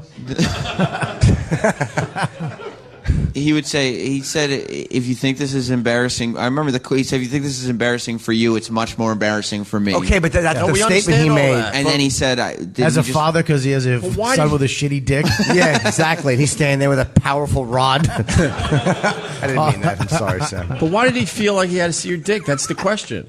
Because he's not going to trust some doctor. He just had to take a quick look. Ugh. Yeah, I know. Why would he? So if you had heart problems, he would have fucking put his camera up your asshole and looked. He wanted to see. Is that what he told you? I don't trust this doctor. Let me take a gander. Oh no! My God, you'd have hemorrhoids. We would put you on your hands and knees on the fucking dining room table. What was his reaction? What did he say? As soon as he saw it for the first time. He made the same sound young Frankenstein made. He made the yummy sound. No, I didn't. What did he say? He didn't say much. No. How could his mouth was full? This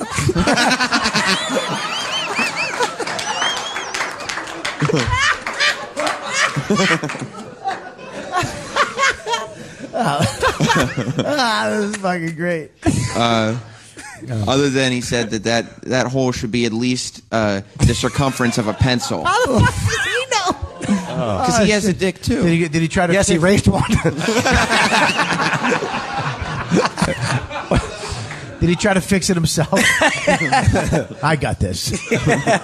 That was it? That was his reaction? Tried to use his fang Yeah, I mean, he teeth. wasn't like emotional or big or anything. He didn't go, holy shit, or anything? No, that wouldn't have been the right thing to do. Why? You can handle it. You're 19. Yeah. I wasn't 19 at that He was point. 15. 16. But you're not Whatever, getting to the right. key part. You're getting to the part where he sees the dick and says that's not normal. What were you doing right before where he goes, all right, let me see. He said the doctor went and saw it, and your father said, I think I should take a look. He was like, Sam, I gotta talk to you. And then we went and he said, come into the bathroom. Mm-hmm. And then he just said, you got to just so show me. Yes, but you wonder whether there was candles with a little bubble bath going. He didn't even know you had a shitty dick. Exactly. He was doing a Calgon commercial. Yeah, you ruined his night. So he looked at it. Right. And what did he say? How long did he study it for? Not long. No. Did he have like one of those little flashlights? No, he wasn't doing an examination. He was just taking a look to make sure that the doctor wasn't full of shit. Did he hold it in one of his hands? No. Yeah. Did he hold it like this, or did he hold it? How did he hold your dick? Did he hold it professionally? Like, let me hold this, or did he hold it like he's going to jerk you off? He didn't hold it. So did he kneel down to look at it? He had to get a better look. No, he did not kneel down. Did you stand on top of the toilet and show it to him? No. Did he spit on it? Did he spit on it to make it shiny? Yeah, like when you have a tire that might be flat, you fucking fill it with water. Did he do that with your... I liked it. I liked it. Thank I you. liked it. I liked it. Thank you. It was a little wordy, and I didn't really have my... I liked it, though. Did you have hair at that point? Did you have hair, pubes? A lot of hair down there? That's a good question. I don't... at 15, I hope so. I think so. What do you I mean was a that's a late good- bloomer, but yeah, at 15, I'm sure I did. You had a few? Yeah, you had a few. Did you push your hips forward a little bit? No, that would have been uncalled for. Did you stand on your tippy toes? No, there was no reason to do any of that stuff. How bad did your dick hurt after the surgery? Oh, after the surgery, it was bad. Yeah. Like, did it get all black and blue? It swelled up. It swelled up. Yes, it did. Yeah. Yes, it did. So they just recircumcised. They gave you a helmet, is what they did, right? Yeah, the helmet was there. They just cut off the foreskin. And did mommy save it? Like she saves everything else of yours? I'm sure she did. She put saved it. She put it in a casserole, and they enjoyed it. She wanted to save it. Let's be honest. On She some saved level, I she wouldn't be saved your surprised if she hair did. and everything else that you've done in this shitty life. Yeah. Yeah. Yeah. All right. Could you give the Sri Lanka guy his tequila? We lost him like 30 minutes ago. We've talked to Sam about that before, but that was No, we got- fascinating. That whole we never heard that stuff. We before. got more details on the story. It's the It was a weirdest crazy thing I've heard. fucking thing. Are you happy with your dick now? Yeah, oh yeah. That's why I said it's a tale of triumph. It's nice. Yeah. What you were? They should make that. They should animate that story. Yeah, Like Frozen? But yeah. But he was so distracted that he didn't notice he had an issue until he was 15, 16. That's crazy to me. What happened that you noticed you had an issue? Did some girl say something? It must have been a girl. No. I told you the doctor. It was just like a physical. Oh, regular physical. And then the doctor sent us to your. So you had your first physical at 15 years old? No, it was a dentist. He was under having a molar pulled, and when he woke up, the dentist went, "Listen, Yeah. The dentist was throwing up because he fucking put a sack full of cum in his mouth. Bob, why? That's just Bobby, that was too much. Oh, Bob, you really don't need to go in that. I fucking hate They don't this like that new language character. in Canada. Sack full of cum? Here, do the shot of tequila, sir. Do you have anything else you want to say? Anything that might be interesting for Any this other radio tales show? of triumph from the audience? I had the exact same thing that happened to Sam. You had that? Not the exact same thing, but You had a small. They had to cut you. You had like. no, pee? mine choked my top of my dick. Are you And joking then- or no? I'm not fucking around. No, sorry, I didn't realize. That's okay. Your foreskin choked the top of your Yeah, dick. because I got sick earlier in the year, and I just the flu, and then Flu fucked up your dick. How does the flu fuck What? up your dick? I don't know. Why No, does the flu have anything to do The with fuck's it? in the water up here? Yes, is that what you? That's what the girl told you it was. It was the flu. it was the flu. Yeah, I chose to believe her. Yeah. So I was having sex with my girlfriend, and then when it came out, I didn't notice it, but the top of it just kind of choked your head. Right. So I showered and I just went to bed, went to work, and then the flu got worse, and somehow I don't know how the flu affected it, but it just kept on choking the top of the dick. You had dick flu? And then Oh, did it sneeze? Achoo.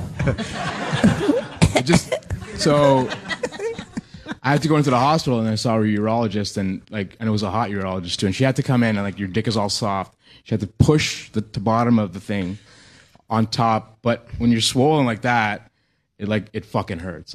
So she had to. You don't have to tell us. Yeah. So she had to put your foreskin back over your She helmet. had to unstrangle my cock. Wow. Oh wait, Yeah. your foreskin came down. Yeah. Oh, and it couldn't go back strangled up. the top of it. Yeah. It's like a window shade, basically. Yeah, It got pretty tangled much.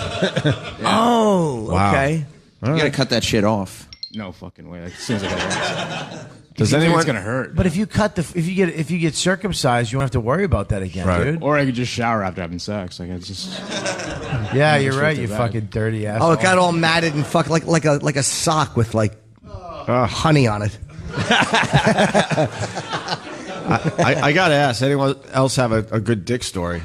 Could anyone beat Sam's? Kenny does. Yes. What's your good dick story, Kenny? Well, one time when my son was little, we were taking a bath together. Jesus Christ. And my son said, "Hey, Dad, how come my dick is different than yours?" I said, "Because it's not erect, son."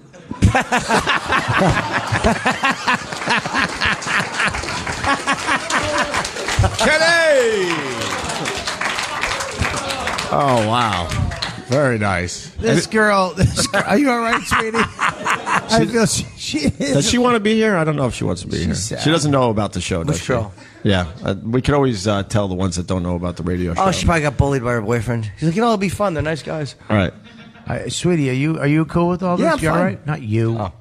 Yes. Are you okay? Oh, you. Yes, I'm okay. Oh, you're real French. Yes. Oh, all right. Do you speak English well? A little bit. Oh, that's why. Oh, We get it. I figured. We thought it we out. were bombing. My boyfriend teaching English in your radio show. What the fuck did you just say? Her boyfriend. That just made my dick hard. That fucking shitty accent. I do to touch your ding. What? So you're using this radio show to learn English? I'm trying to teach you English, yes. Oh, great. Oh, you're going to have a great career. Oh, look, hello, it's a fatty pig fatty. This is the wrong show to learn English from. Women have penis too? Wow, that's crazy. This is possible? All right, so she doesn't really understand what we're doing. That's good. Okay. Because she's just been staring at us. Yeah, I felt We've been bad. trying to make her laugh the whole time. Yeah. I felt bad, but now we know. Oh, hold on, I'll get it. Jerry Lewis. Oh, that's the French people like Jerry Lewis. She's looking at her boyfriend. So, any other dick stories? Fuck this kid. How hot would it be? Wait, if you're she the guy raised her from head? yesterday. Oh boy. You're the Winnipeg guy, right? This guy was on a bus 38 hours yesterday to see us. Wow, that's crazy. And Winnipeg is a fucking shit city. I mean, You've been there. Oh, you did that Canadian tour, I've didn't been you? there 4 times. It is a fucking. Everything is underground. It gets so fucking cold there. So you have to go underground and like live like a hobbit. And these people have no problem with that, right, bro? Yeah, we have the underground mall and then also the skywalks. Yeah. Also, so What's the above ground, skywalk? it just Connects buildings. Oh, wow. So because you can't go outside in the winter, you'll fucking die. How cold does it get there? like minus 50 Celsius. What is that in real? That's 7,000 below. Oh, okay. It's really cold. Celsius is never close to like Fahrenheit. I know. Minus 50 Celsius. Who What is that? knows? 48 degrees. What is that in Fahrenheit? Anyone know quickly? It's 0 degrees. Minus like 10, 12, I'm thinking? Huh? Minus 40, 0 Fahrenheit? Minus 40, from minus 40 on, Fahrenheit and Celsius are the same. All right. I didn't know what you were saying. Let's just Hold on. Could you give Bert Lahr the microphone? I didn't. Let's just say it's fucking cold, okay? It's cold. All right. Yeah. So you got a dick story. Okay, what happened, sir? Yeah, I always thought that I never knew what the name of it was. I thought it was what Sam had, but now that I heard more detail, it isn't. Mine was a little bit different. I was grade 6, about 12 years old, and then I was told I had You to had have great this- sex at 12 years old? Did anyone else hear that? You fucked it. You had great sex at 12? Great sex. No, she was. This was on the bus on the way in. I think all sex at 12 is fucking great, sir. Did he say great sex or grade 6? Grade 6. grade Grade 6? 6. Oh, sorry. I thought you said Gotcha. grade 6. Yeah. Fucking shitty Winnipeg accent. Grade 6. All right, 6th grade. Yeah, so first I was not circumcised, and then it started to hurt a lot. And what happened was that like the head started to expand, but the foreskin did not. So I started to choke it so much that then I didn't know it at the time, but the cheese, the head cheese, the squeeze that out, it would become. What the fuck It was are you so talking itchy. about? It was unbelievably itchy. Oh, God. I'd have to do that in the bath. That was the only way in the So you had to bathroom. remove your own head cheese? Yeah. Oh, my fuck. I Is it didn't like even that know tube of what- toothpaste at the end? I didn't even know what it was at the time. I think my mom just said, "Oh, that collects sometimes there." You had to show your mom? Have you ever had brie cheese?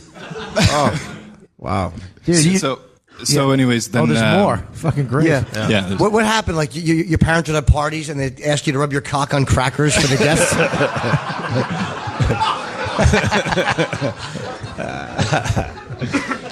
I went for the surgery, and then afterwards they told me that the skin was so tight that they actually had to scrape it off of the head. What, the cheese stuff? Skin. No, the foreskin. Yes. It started to fuse almost to the head of my dick. Oh my God, dude. And how big's the head of your dick? And so afterwards I had to wear a coffee cup. They just used a styrofoam coffee cup that they cut the bottom out and then tape that to my dick so that nothing would touch it. Yeah, if you were anywhere else in Canada, they'd have something better for you. But fucking Winnipeg, just use this coffee cup. Yeah, that's that fucking healthcare you got up here. Put a coffee cup on your dick, you'll be fine. It's like putting a lampshade on your dog. He's doing it to his dick. Yeah, and that's about it. Then So you had to go to second cup every morning before school?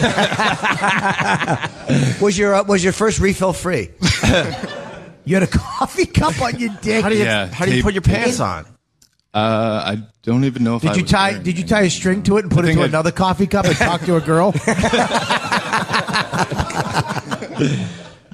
That's a good story. Yeah, how long did you have that? I think it was about a week or 2 weeks. Wow. That was off, and they had to tell my teacher also why. I'm sure why I was wouldn't so they? embarrassed. Yeah, They told your teacher your dick was fucked up? yes, they did. And the coffee cup got bloodied, and then I had to change that. And You had to bring extra coffee cups to school? Did you get teased as a boy for having hollowed out coffee cups? no, I actually, didn't even really. Do you tell drink myself. coffee today? Yeah. Oh, you do? I have a coffee cup below me here. Does it fucking scare you?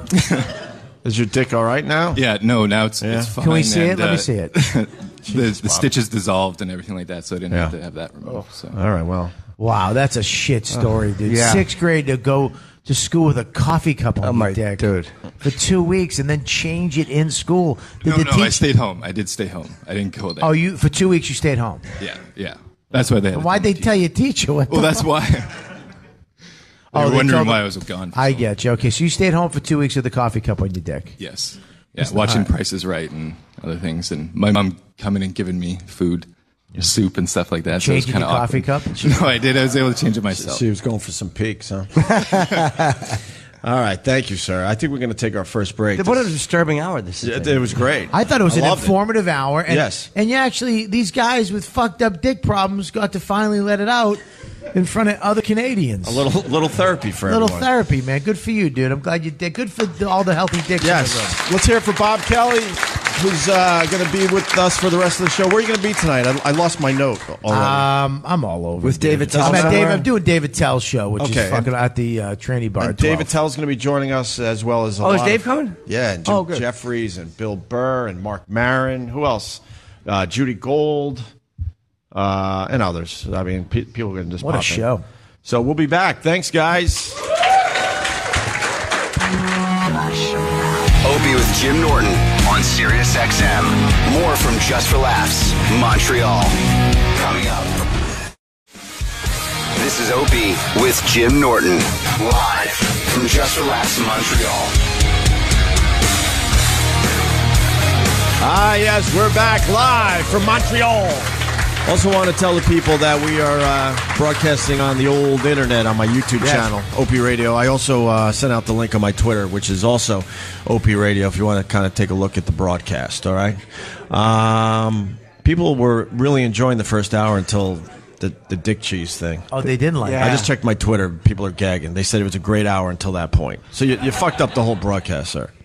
So now we got to kind of get it back on track here. Your weird fucking Sri Lankan dick. Yeah. Fucked it up. Well, no, it wasn't him. He didn't have the dick cheese.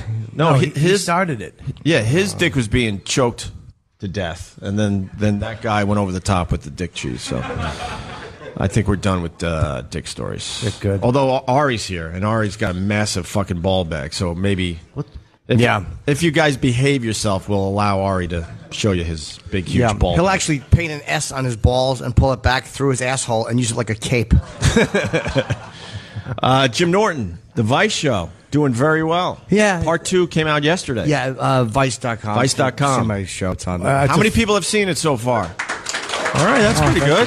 It's a great show, dude. It really is. It's wonderful. There's nothing like it out there. Well, thank you, Bob. It really is my next vehicle. It's fucking great, dude. Really great job. Unbelievable. Yeah, I need a better seat though, because I feel like I sink into my chair in it, and my neck looked really fat. What the fuck? Are Just you talking, thinking out loud. I thought it was great having it. Bailey was funny with that. It was unbelievable, and then the interview was great. Thank you. So part 2's up right now, right? It certainly is. So All check right. it out. David Tell's just sitting there. That's Where just is he? crazy to me. David Tell should be here. Yes, he should be. Immediately. Dave. Here comes David Tell, everybody. David Tell. What's going on, Dave? Have a seat. I saw Dave yesterday in front of the food trucks. A lot of food trucks up here in Montreal. I drove one up from the drove city. one? Yeah. Yeah. Good morning, bonsoir, or something. I don't know. Hey, fellas. Hi, buddy. Now, this is an international show, correct? Yes. Okay, cool. So it won't just be American talent. And, will we see a juggler up here tonight? Or Yeah, we should have had some kind of talent show. That would have been nice. Okay. By the way, those headphones for the next Nick and Ari, the headphones, bullshit. Not working. They're not working. Not working. No. So we can fix that. We'll fix that. Yeah, they're for very you. easy to fix. It's probably just one little button. Dude. I don't know. I think it has to do with NAFTA. All right. Do you like What's happening, guys? Do you like Montreal? You're one of those guys that likes to kind of, check out the city when you tour, right? Well, yeah, years ago. I mean, who doesn't love, did you go to Old Montreal? Did you go there? We were there last night for dinner. Really? And then we were trying to go down to the waterfront, assuming there'd be people out, but we couldn't find the spot. So we just wandered around aimlessly, and then finally walked back to the hotel. Well, what I like about the festival is that, first of all, is this the Jazz Fest? No, can you imagine what that's like here? Because I assume they have to do it in English and then in French, and jazz is long to begin with. So that must take about 2 months. But yeah, I like it up here. I think that there's some hardcore comedy people, and then there's also the international flair of the Frenchness, which is always fun for about 10 minutes, and then I like how they've got that down to that kind of like fake listening to us, in our English, right? Anybody from I guess you could say waiter to prostitute. All right, what's up, guys? Is it just me talking here, or is that the new format? What's going on here? I'm doing your show tonight. Yes, you are. Thank you for letting me promote it. The Comedy Underground. I got it right here. Underground. There you go. We got your plug. It's Friday and Saturday night, correct? Yes. Friday, Yes, Saturday correct. night, and it's at 12 o'clock, right? Yes. 12 o'clock, and it's at the strip club Cleopatra, I believe. It's a 12 o'clock, late, dirty, unfiltered show. For those of you who watched it on the Comedy Central, we had our first season. Some of the guys from the actual show will be there, plus some special guests. Robert and Jimmy are going to be there, and I hope you drop by, buddy. I would love to check it out. Ari Shaffir is going to be there. Ari's going to be there. Ari's in the back. We're here. It starts at midnight, but I believe it'll go to or maybe pawn. I don't know. We're here in this place is usually a tranny stripper joint. Oh, that's right. It's Cleopatra, I believe. Yeah, upstairs is the Upstairs? trannies. Downstairs is a regular strip club. Upstairs is the tranny strip club. Oh, really? Yeah, and I think during this week, the trannies become the waiters. And waitresses, Bob. How rude. Sorry, Jim. It's industry night. Yeah, that's a great venue to But do. when we first started doing the festivals, I think I've been doing these before you guys. It used to be at the Delta Hotel, and that was like a crazy, I do remember that. Crazy time. And last night, Comedy Central threw a big party, open bar. So I don't know, did any of you guys go? There you go. It was a bring your own deal. And are you guys all comment like the people in the audience? Are you with the festival, or are you just? No, those are all fans. Oh, excellent. Okay, good. Then we could trash the festival. The one just the one just so you know, because it really bothered us for the first hour. She doesn't speak English, so who? She's French. The girl that's looking at you like you smell dog shit, but it should have known where it is. Yeah. She hasn't laughed once, and we learned that it's because she doesn't really know English. And are you from Quebec or maybe Manitoba or Saskatchewan, Prince Edward Island, any of the other provinces? See, she's looking at her boyfriend. You come from where? Where? Quebec. Hold on. You talk like George I St. come Pierre. from Quebec, Saguenay-Lac-Saint-Jean. Oh shit! It's a 2 hour of the north of Quebec. Hey, is that your boyfriend next to you? Right there? That's your boyfriend? Yes. Why don't you nudge her every time she's supposed to laugh? Okay, well. Like an applause sign. And he's English? Do you speak French? Yes, I do. Oh, okay. All right. Yes, I do. Yeah. Hey, threw the accent on there. Yes, I do. You know how many people wanted to be here today, and one of the seats is being taken up by someone that doesn't even know what we're doing. No, she That's great. knows. You understand a little bit, right? Un poquito. You know what the awful dick story. You understood that, right? I understand real good. You get dick, right? Yeah, you pointed dick fromage. We had a lot of dick stories before you showed up, Dave. So horrific dick stories, as a matter of fact. Foreskin tales. Yeah. Yeah, that would be a good show for the festival. Foreskin Tales. Yeah. You know what I'm saying? Yeah, but you spell it F-O-U-R. Just like quirky. Jim, you're doing a gala, is that correct? Yeah, I'm doing tomorrow night. I got Seth Rogen's gala, and then I'm also doing my own show at the Jizu Theater. How do you say it? Jizu Theater at midnight. Who did Don Rickles' gala? Tom Papa did. Yeah, we had Don Rickles stories yesterday. Wow. Yeah, I punched him. What? You did? I don't like his off-color humor. I thought it was racist. Yeah. You look like him now. Well, all right. They're all winners. Thanks for coming. I guess we lost our audio feed, so I was distracted. They're going to fix that on the YouTube live feed. So it's fixed now. Dave, okay, we're all good. Hey, Dave, did your show get picked up for another season on Comedy Central? We're waiting to hear, which usually means no. But this is cool because now we're north of the border. We're like, this is feral, this is wild. We're not under the U.S. codes and whatever, right? Right, yes. So we can do whatever we want. Yes. I love it. Let's do it, guys. Oh, did you already say dick? We said. All right. So, what is the standard up here? Because Quebec is a pretty liberal town, so it's kind of hard to I guess shock these people since they all pretty much they're all sculptors and gay and all that kind of stuff. And, they're cool up here. They get kind of bent out of shape about the same stuff New York audiences do. They don't like certain harsh anti-PC jokes. I'm not saying you guys, but just as a city as a whole, they like New York or San Francisco. Okay, all right. Let's get Ari out here and Nick DiPaolo. They're back stage as well. Ari Shaffir. Ari Shaffir, Nick DiPaolo. Joining the show. Of course, Dave Attell and Bob Kelly and Jim Norton. What's up, guys? Guys, welcome to the world's most uncomfortable couch. This is the most uncomfortable couch. You picked the worst spot, though, Dave. I did? Yeah, over there, you could kind of... Yeah, you can see better. This is like an inquest. I didn't know where to... What's going on, Nick? Oh, nothing. How you doing, Opie? I'm doing all right, brother. See, the show has changed. A little bit. A little bit. Fuck. Just trying to figure it out, Nick DiPaolo. Well, I'm sitting home staring at the wife. I'm doing Rickles now. How's Montreal treating you? Oh, it's terrific. I got chlamydia here 4 years ago. Is that in the poutine family or? Sorry. How you guys doing? We're doing good. Yeah. Okay. Yeah. It's like a cancer benefit. The energy. It in here. really is. Yeah. I'm glad they have those rails up just in case the crowd decides to fall asleep. Just in case they fall asleep and move forward, the rail will stop them. Yeah, that's not stopping anyone. Well, I think we fucked up by doing a lot of dick stories right off the bat. Yeah, you guys really did. It's hard You to shot come your back load. from dick stories. No, it's not. What are you out of your mind? I think we fucked up. The guy had a dick cheese story, and we're still bothered by that. Well, I'm obsessed with Ari's balls now. Why are they so big? They just are, man. Maybe it's Jewish, Dave. Have you ever seen clips from the Holocaust? They're huge. No, they just. Wow.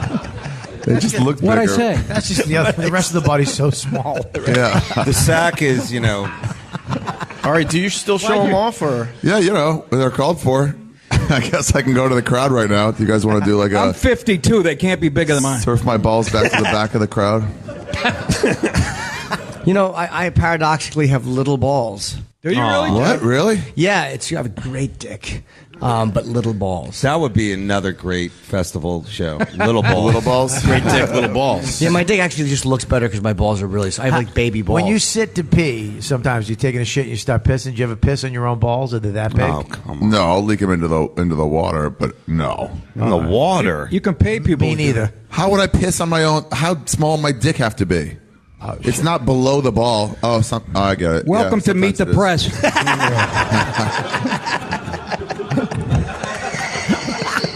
Fucking Nick. I've been trying to get Nick to smoke weed for the last 2 weeks. I don't have to smoke it. Stand between you and Metzger. I've been fucking high for a week. They smoke it all over the place. You just leave your hotel, you start smelling it right away. And Kurt's always smoking those stupid fake cigarettes. All the they time. smell like some weird vanilla wood thing. It's like, just fucking smoke it. Smell better than this shit. Fucking smells like a fucking palm reader every day. Does it got weed in those things? No, it's got like it's like a hookah. Yeah, but you can do it. You can do it with marijuana now too. The G pen. Right. He does that too. He does the G pen where you Yeah. can smoke the weed and no one knows you're smoking it. Yeah, except you can sort of smell it. You can a little bit. Yeah. Oh, okay. That's the problem. I never smelled that. I just smell this fucking pipe. Is so weird. Some of the scents are that you can't smell them, and then some of them are just really Pina colada, but it's not. It's like pina colada vapor. Oh, that sounds Yeah. horrible. It always smells like a haunted house. My favorite smell is scared boy. Was that urine and tears? Hey, can I ask the crowd, because you guys are locals? Yeah. You know, get a mic out there. Is this like a great like summer? Like, you know, I want to make some quick coin off of the Yankee. I mean, because the people that you get they hire to do like the festival. Like, did you see like all these tweeners like working the gates? Like some 14-year-old said, "Can I look in your bag?" And I'm like, "This can't be your security. Is that what it is? You're fighting I know. And terrorism with t-shirt. adorable? Is that what it is? Am I right?" It's like, anyone? I didn't want to take that question. I'm sorry. Where were we? Balls. Let's go back to that. Do you guys dress up alike together? I know that that's kind of creepy. Do you guys know each other? Are you guys a French team of something? Are you? No. Oh, those are the. Oh, they're check out the Empties, man. Those are my Opie T-shirts. radio team. Oh, nice. I thought you meant the two guys in the flannels that look very much alike too. Oh, yeah. Do you guys know each other? It looks like a Price is Right crowd. Yeah, it's weird. They got the exact same shirt on and they don't know each other. Is this guy right here, the black dude? Is he part of the show? The guy that looks like the black guy from Predator? No. Wow. So this guy? That woke him up. He's part of the team, the XM Canada team, right? Oh, okay. All right. All right. I didn't know what he was doing. Are you smoking the pot up here? Yeah, of course. You get some immediately, then you get plenty, so you can hand it out. You don't travel with it. In America, not out here. You travel with it in America? Yeah, just a little bit. Free American, bro. How do you do it? How do you put it in your sock? What do you do? Put it wherever you want to put it in your huge balls. Behind your huge balls. I just check it in a packet, whatever, or put it in my carry-on. Really? You mean you did? Nobody cares. Oh, they gave away all your secrets. Your whatchamacallit, locked up abroad. This would be a great place to be locked up abroad, I imagine. Canada? Probably like one going of to the better rehab, places. you know? Yeah. What's your prison thing here? What do you guys do? Like you have to something Zamboni? Ask Guy Lafleur's kid. I think he's in trouble, right? Didn't he do something wrong? Who? Guy Lafleur is a hockey player. Jesus. What does Jim. kid do? I don't know who He's that a legend. He's a what? He's a legend. Hey, how come the mayor of Montreal is such a fucking pussy? What's that about? Why didn't he do some cool shit? He's on next, so why don't you ask him? Bring him out. Oh, wait. Did you guys hear about the mayor of Toronto? There you go. What happened? Thanks, Jeffy. Fuck, I don't know. He's getting high. What is the mayor of Montreal all about? Nothing. But I don't even know who he is. But you can smoke pot everywhere. Why are That's you kind of shitting cool. on him? Maybe he's a good guy. Yeah. Yeah, all right. It's fair. Maybe he is a good guy. All right. He's fair. They really backed you out of your opinion, didn't they? What are you doing up here, Ari? I was doing some storytelling shows. I don't know, just doing shows. Why did you say it like that? The way you Ari's got a show and play. His storyteller shows. No, I just mean what shows is he doing? Not like what are you doing? The Nasty here? Show tonight. That's how it came out. With DiPaolo. At the Metropolitan. How do you Yeah. say that in Metropolitan. French? Who's on that, the Metropolis or Nasty Show this something? year? DiPaolo and Metzger and Slayton's hosting. And Nice. oh, Ralphie May's on it now again. Okay. Very good. And Haley Cool. Boyle. Is he here now or? Yeah. It's a good show. He's sleeping. He's sleeping in the hotel. Yeah, it's a pretty good show. Yeah. It's fun. Except they got fucking uptight a bunch of times. What do you mean? It's called the Nasty Show. I Why are they know. getting No, tight? because PC is What the fuck? fucking. Because they don't mind dirty like pussy and fucking Exactly. jokes, but anti-PC jokes. Again, that's No, what they're exactly. crazy about. Anything, you know. What are they getting uptight? Which jokes? I passed out which topics? a You know, sign-up sheet to bring back slavery. That's great. That's what you're supposed to do with that show. Yeah. Yeah. Yeah, but it's kind of wasted on these people because they never had slavery here, so they don't even. That's what I'm saying. Yeah. Fresh start. Is that what you're calling the movement? Hang on 1 second. Listen, Bill Duke, relax. He's kidding. There's one black guy in the room. Can we chill out a Bill little bit? Duke? Who's Canada Bill Duke? That's the guy from Predator. How the fuck did... Oh, my God. Did you look that up? Did you look Of that up? course he did. You guys are passive aggressive anyhow. You guys are so nice and forward thinking, but then you get that data roaming charge on your phone, and you realize you've been fucked every minute you've been up here.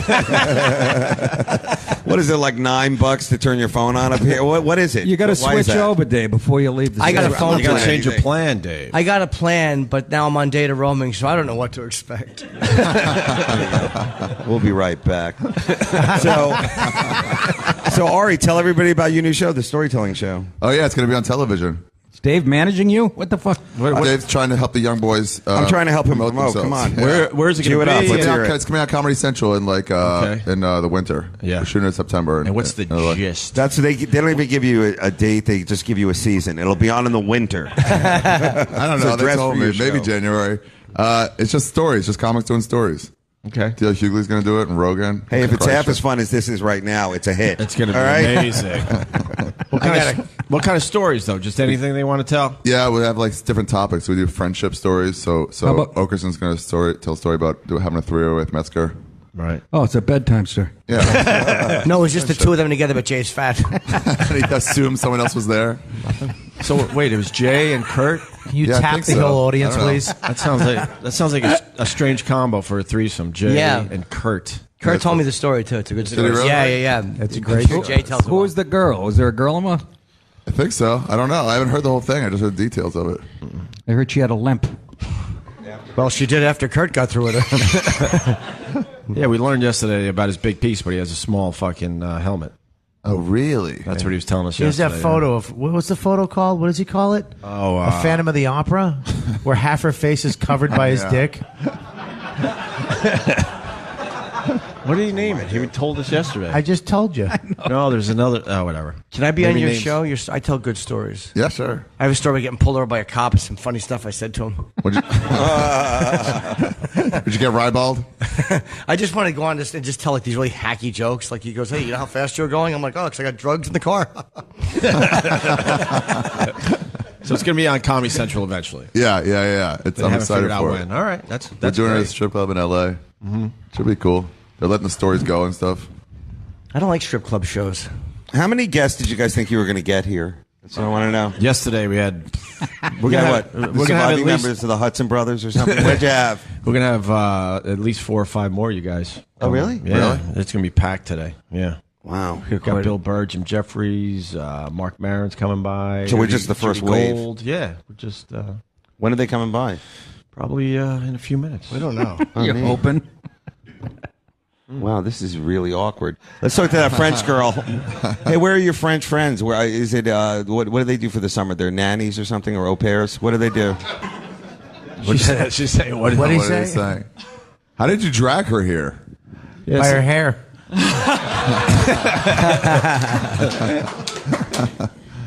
Like I was saying earlier, I'm trying to teach her some English via the show. How stupid is that? Oh, that's good. That's really dumb. Got a girlfriend that says cunt every 3 words. I speak horribly. Le cunt up here. Does she like the show at all? Has she picked She up does, on yes. anything? I did have to force her to listen to it for 9 hours while we drove here. Wow. Where'd you drive from for 9 hours? Drove from New Brunswick, the province, not the city. Oh, neat. The States. Is he a good catch in New Brunswick? Is he like, He's got his own fishing rod, eh? Yeah, is he like a fifth generation ice fisherman? And you're like, wow, this guy's great. At Igloo High School, he was like the ultimate. Igloo High School. No, one. Nothing there. Well, I'm enjoying it. I'm just very tired today. I had a long night. Yes, you're really, really, really beautiful man. That's my man. All right. Oh my God. No need to use any of that French sarcasm on us. We get it. No need to use that passive-aggressive French. Is this a Make-A-Wish thing? For this show? Good one. Good one. Oh God. Boy, that was. Who wants another shot at tequila? We got tequila from yesterday. If anybody wants, we're Get in there, the Kenny. shots Get all a morning. sip. People are drinking this early? Gabriel Iglesias gave us a bottle of Patron Holy yesterday. shit, Rob Gronkowski's here.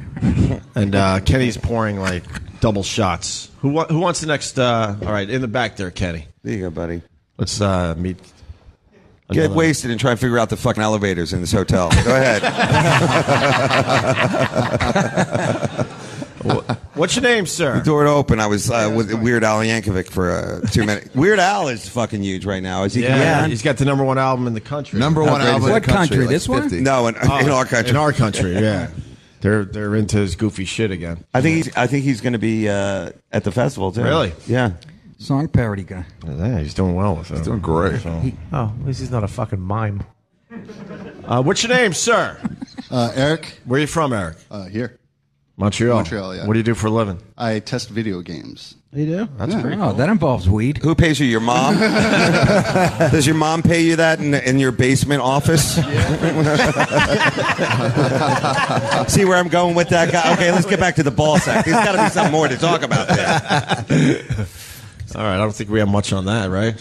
A game tester. What kind of games do you? Do they have violent games up here, or are they like hugs and handshakes? What do you guys do? Same as in the States. What kind of games do you test? Call of Duty. I test everything. Everything. Well, you get paid a lot of money to do that? No, not at all. When did you realize it sucks to do that? My first weekend. Okay, yeah. No, because a lot of people think being a game tester would be a great job, and then I've talked to a few of you guys over the years, and it's fucking mundane after a while. It's mundane right away. It's a lot of us enjoy seeing the new people come in, all happy, excited. Yeah, I'm playing video games, Right. and then a week later they quit. With like Sure, a real because sad face. what used to be an act of leisure. First week you realized how shitty that is. All right, have a shot at tequila. Cheers. Jesus, too early for that. That was like falling asleep masturbating. Am I right? You thought it was going to be like amazing, and then it wasn't. No. You know what I'm talking about? Exactly. He's dressed like Julia Roberts' boyfriend and dying young.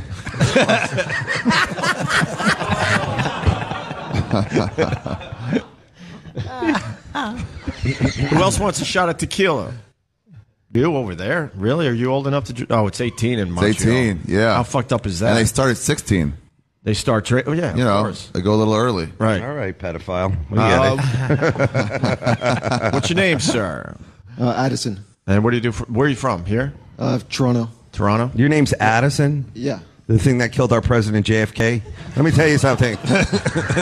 So am I moving too quick for the show now? No, What's it's the a new great- format here? great, Fill me in. And what do you do for a living, Dick Addison? jokes to U.S. history. I work for a bank, unfortunately. A bank, God. No wonder he wants tequila. Right. Just computer stuff. Do you ever see Scarface when they carry in the big duffel bags of money into the bank? Do they really do that, drug dealers? I wish. No. No. Are you real? Do you really work in a bank or one of those exchange clip joints on St. Catherine? What do you It's do? like a type of retirement bank. Retirement bank. For What's that where you find out what old people have money and you smother them with a pillow? Do you cut your own hair? Yes, that is a bank haircut. That's true. Normally I just get my head shaved. Why does it look retarded? No, it looks good. It looks like you and Brian Scalero do it for each other. Thanks. Brian Scalero. All right, there. Here's to you, dude. Have the shot at tequila. There. Whoa, he threw that back. That's Yeah. that's Drinks hardcore. like a man. You guys face like a definitely boy. hardcore. You guys, they party good up here. Yeah, They really that do. kid just Yeah, sucked they drink right hard. down. Not even a fucking wince, huh? All good, huh? Is it still in your mouth? Nope. It's gone. You gotta. Oh, that pepped you up a little bit, didn't it? You used nope. And this guy next to you, your personal trainer, who is this guy? He's got a bad dick, or had a bad dick. For We a while. spoke to him earlier, yeah. His Yeah, dick was being choked out. He fucked a girl, and the top of his dick swelled up because he didn't wash it, and then his No, dick he had got the flu. Remember? He got dick flu. He got dick flu. What time did the show start that you guys are this comfortably? We started at 4:30. Wow. And we're exhausted. We're really tired right now. I get it now. His own dick was being choked out. It's fine now. So How many people are here for the free shots of tequila? That's what I want to know. Last year you had donuts.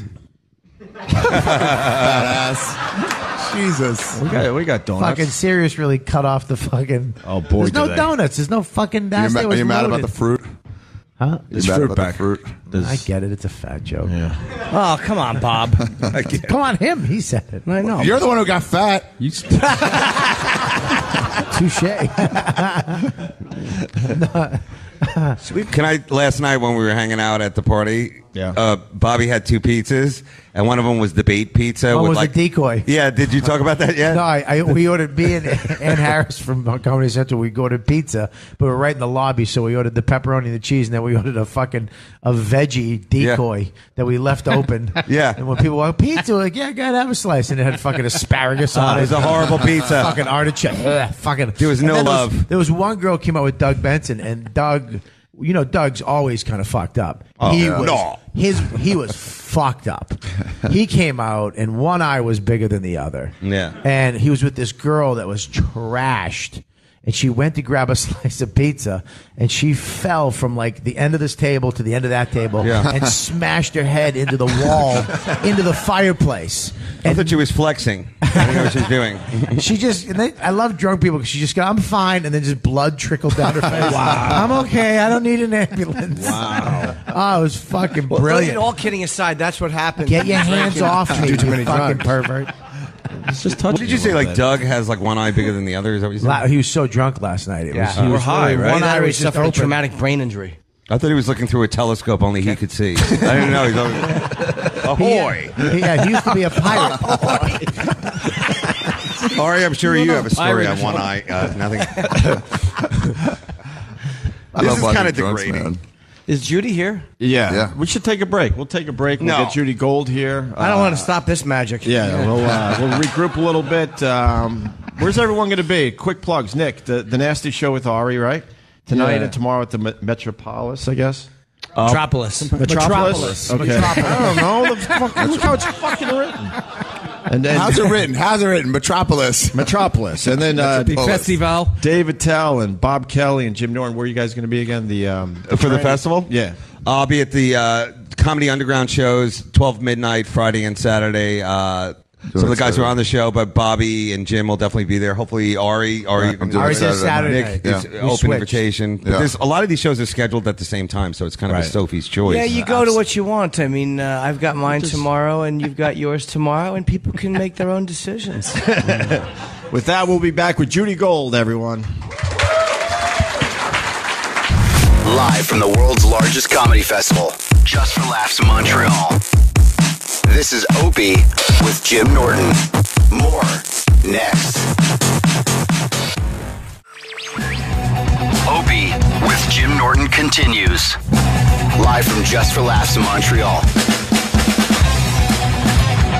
Oh, yeah. Good morning, everyone. Got a busy room. Bob Kelly helping us out today. We got Nick DiPaolo stretching out on the couch. Ari Shaffir, and now Jim Jefferies, who looks very banged up. Yeah, man. What long night last night?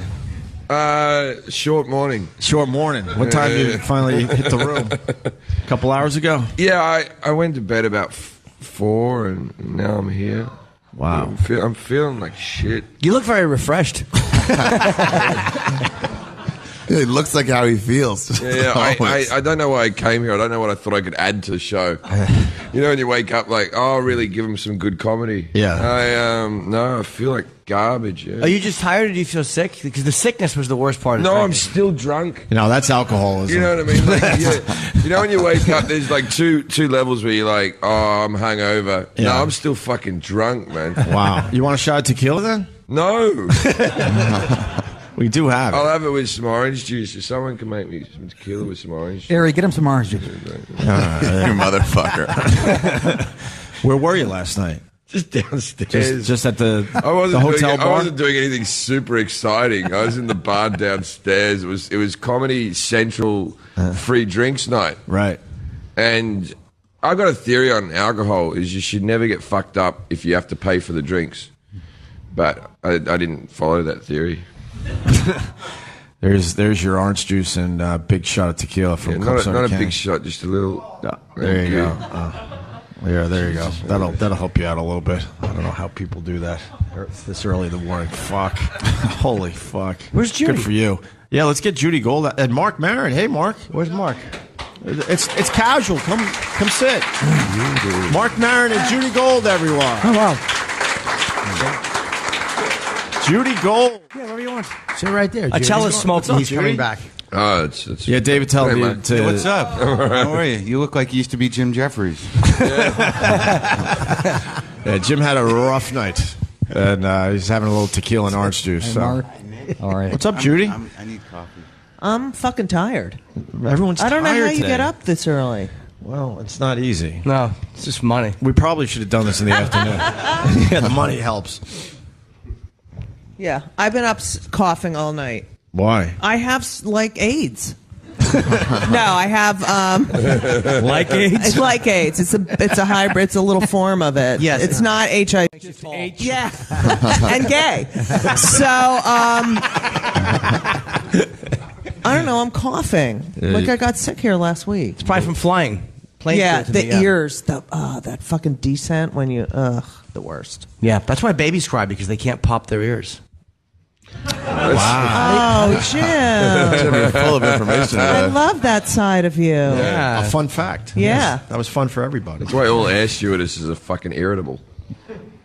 Anyway, it didn't work. But no, it's a valid point. It's I just had my tequila and orange juice. Just shut the fuck up. no. That was a good point.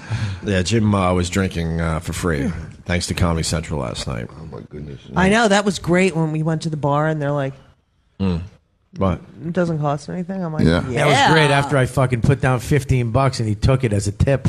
I know, right? Yeah, he Fucking took asshole. 20. Wait, you know what? When Bobby and I checked in together Yeah. last week, Yeah. and I see Bobby like tipping the person at the desk, who checks you in. The clerk. Desk person. The desk person.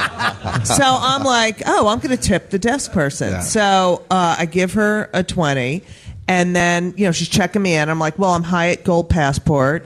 She's like, oh, great. And, oh, that's you. She's like, oh. I actually have one of the most scummy accents in the world. You're I'm sorry. making me sound like I'm the queen, but I'm go on. sorry. He keeps tapping his girl, too, by the way. He's actually hitting her. She's like, all right, enough. I'm not laughing at these assholes. Yeah. Fucking Exactly. French broad from Pulp Fiction. Blueberry pie. Oh, my belly button, my pot belly. She doesn't speak English, so ignore her. She speaks very little English. Yeah.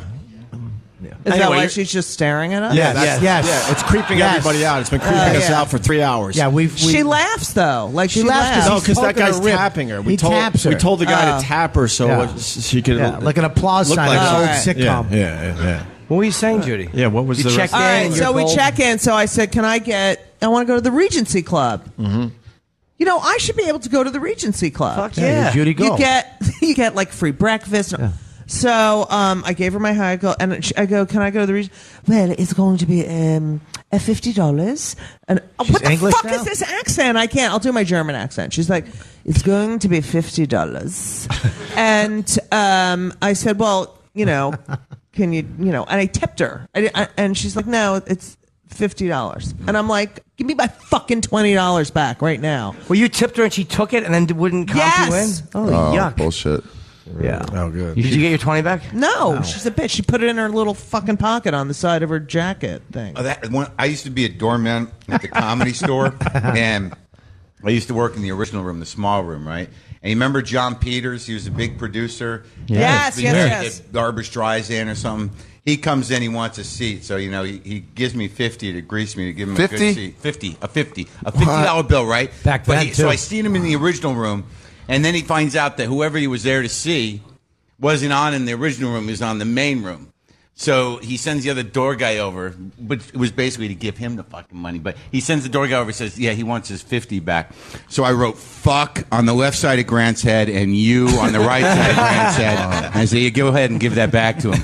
Boy, did I win that one. Absolutely. Because the other bouncer, that guy, right? Yeah, you did, Mark. Fuck that guy. The other bouncer probably kept that 50. He gave him 2 20s and a 10. Right. No, it was all about the other door guy. It never went back to John Peters. It was like one of my peers was like, yeah, he wants his money back. I'm like, yeah, after that, he took the money. God, how gullible am I? I just believed it. Yeah. Like Mark's telling you a story about what an idiot that guy was, and 25 years later, I'm like, oh, I get it. And I didn't get it. Well, he was sort of a douchebag. I mean, he had millions of dollars. Like, give the door guy a 50 so he can get his blow. I just got a note. We have an intern back in New York City who is losing her mind over you, Marc Maron. Yeah. Yeah, we could pass all it I need through. is an intern. What's his name? What's his name? E-Rock says intern Curry Ann is freaking the fuck out about Marc Maron back in New York. We could. What, you want me to leave? Can I get there? What's the deal? She said she would have sex with you. She told us that 2 days ago. Is this an on the air thing? Because I'm not up for that. I'm 50. She's pretty much. Is she under 24? That's what Mark wants. Why do you say that? Because you date fucking 16-year-olds constantly. 16? Are you out of your mind? They're hot, man. I'm saying, good pull. It's illegal, you fuck. 24, 25, 26. I've dated. I don't look for it. It happens. Yeah, man. I'm with you, bro. Don't touch me. Fucking Ari. Carrie Ann just wants to say hi. Just put the headphones on. Okay. She's 20 years old. She's losing her mind. Hello? I think I might throw up, but That's very hot. You're going to throw up. I also didn't say that, Opie. That's what the note says. You're losing your mind, right? Yeah, it's Why do really you cool. like- It's awesome. I've been listening to his podcast for a really long time. He's Oh, a big thanks. reason why I've Since decided she's to. 11. Yeah. Well, you're a big reason. She's been listening since Wait, sixth could grade. you let the little girl talk to me? What's up, darling? Nothing. It's so cool to talk to you. I'm like freaking out a little, but Oh, it's nice to talk to you too. Why do you like Marc Maron so much? I don't know. I love What his is it about podcast. Mark? What do you want for Christmas? Oh my god. This is Joe DeRosa all over again. That's like there's no way we're gonna have a nice conversation with these pigs around. No, the podcast is so great, and he connects with his audience and all of his guests so well. I don't know. I just. Judy Gold's puking. What is she? I'm so nervous now that like everything I just That's said. what you got to do to make a young girl fucking wet. You got to connect with the audience. You know, like you want to know? She's back in the day, you just finger pop them in a car. She's Why definitely. don't you ask me how to get a young girl wet? That's a okay? good- I think wow, I have Judy. a lot of Big experience feet. on that. Sorry. All right, Bob, why do you insult Judy's feet? I love Judy. What the fuck? I got a fucking pedicure for Jim. Your feet do look very. I'm not a big foot guy, but I've kind of gotten Yes, into you feet are. a little bit more. You like that? Yeah, they look good. They look like snowshoes. I'm sorry. I was trying to have a conversation. I have Bill Burr, everybody. What's up, Bill? We got a fucking couch today. Hey, Carrie Ann, I guess we're gonna have to do this later. No. We're going back to you. David Mark. Tell. David Tell's David back. Tell's back, but we're going back to 'cause Jim Jefferies. You asked about Carrie Ann. She's very cute. She's adorable, and she sweats a lot. She has sweaty. Am I on? Sweaty. Jaundice? I've She just only gets nervous and sweats. This is the thing I realized today. she'd I was sweat just telling around Maron, Travis. man. That was the only time I really ever sweat that bad. I was just kind of nervous. It was my first time on air. It was like my second week at the internship. But now I'm nervous, but I'm not sweaty. I just feel like I might vomit. And I think it's just like the level of nervousness I am because I'm pretty nervous. Somebody should explain to Bill what the fuck's happening. We're right talking now. to someone back in New York. Oh, a okay. big fan of Marc Maron's. Yeah, no, a big fan of Marc Maron. It's your intern, right? Yeah. And what are you teaching this girl? Not much. She gets coffee. Really. Oh my god! And you're that's trying not to true. put you're trying to hook her up with me. That's what you're going to teach her. She wanted to talk to you. I just want to know: is this the new format? Sitting all the Jews on one couch? Sorry, Nick. So there you go. Curry All right. just wanted to say hi. Well, hi. I'll meet you when I'm in New York, and we can ask why you're doing this. I saw Seth Meyers because I got a standby ticket because you're gonna be on. So Oh God, I was. Oh no, I'm so embarrassed now. Okay, I'm gonna go. No, it was pretty. That was pretty good though. I didn't know what was going to happen in that show. That was fun. I was sitting right in the front row. Like I went by myself, and they put me right in the front. All right, don't push it. Come on, get out of here. So cool. Deal with this shit She's trying right to get her now. own deal. I wish you spoke French. Get her off. You talk too much. I'll talk to you later. It's all right, Judy. It's it. She's a No, super I know. fan. I just like. It's hard to hear young people. She needs a fucking hobby, And I man. was in the front row. How old is she? 20. That's a little young. That's Mark, shut up. Perfect. That's perfect. That's 1994. That's what year she was born. 1994. You could take her to see The Fault Is in Our Stars or some other young tweener. The Hunger Games. Hi, Bill Burr. What's going on, Hey, Bill? how are you guys? We're doing all right, bud. Glad I came down, you know. Yeah. 9 in the morning. I figured it was going to be like you two guys with like one guest. No. You got a whole couch here. I could have still been sleeping. Yes, you could have slept in today. Sorry, I'm hungover.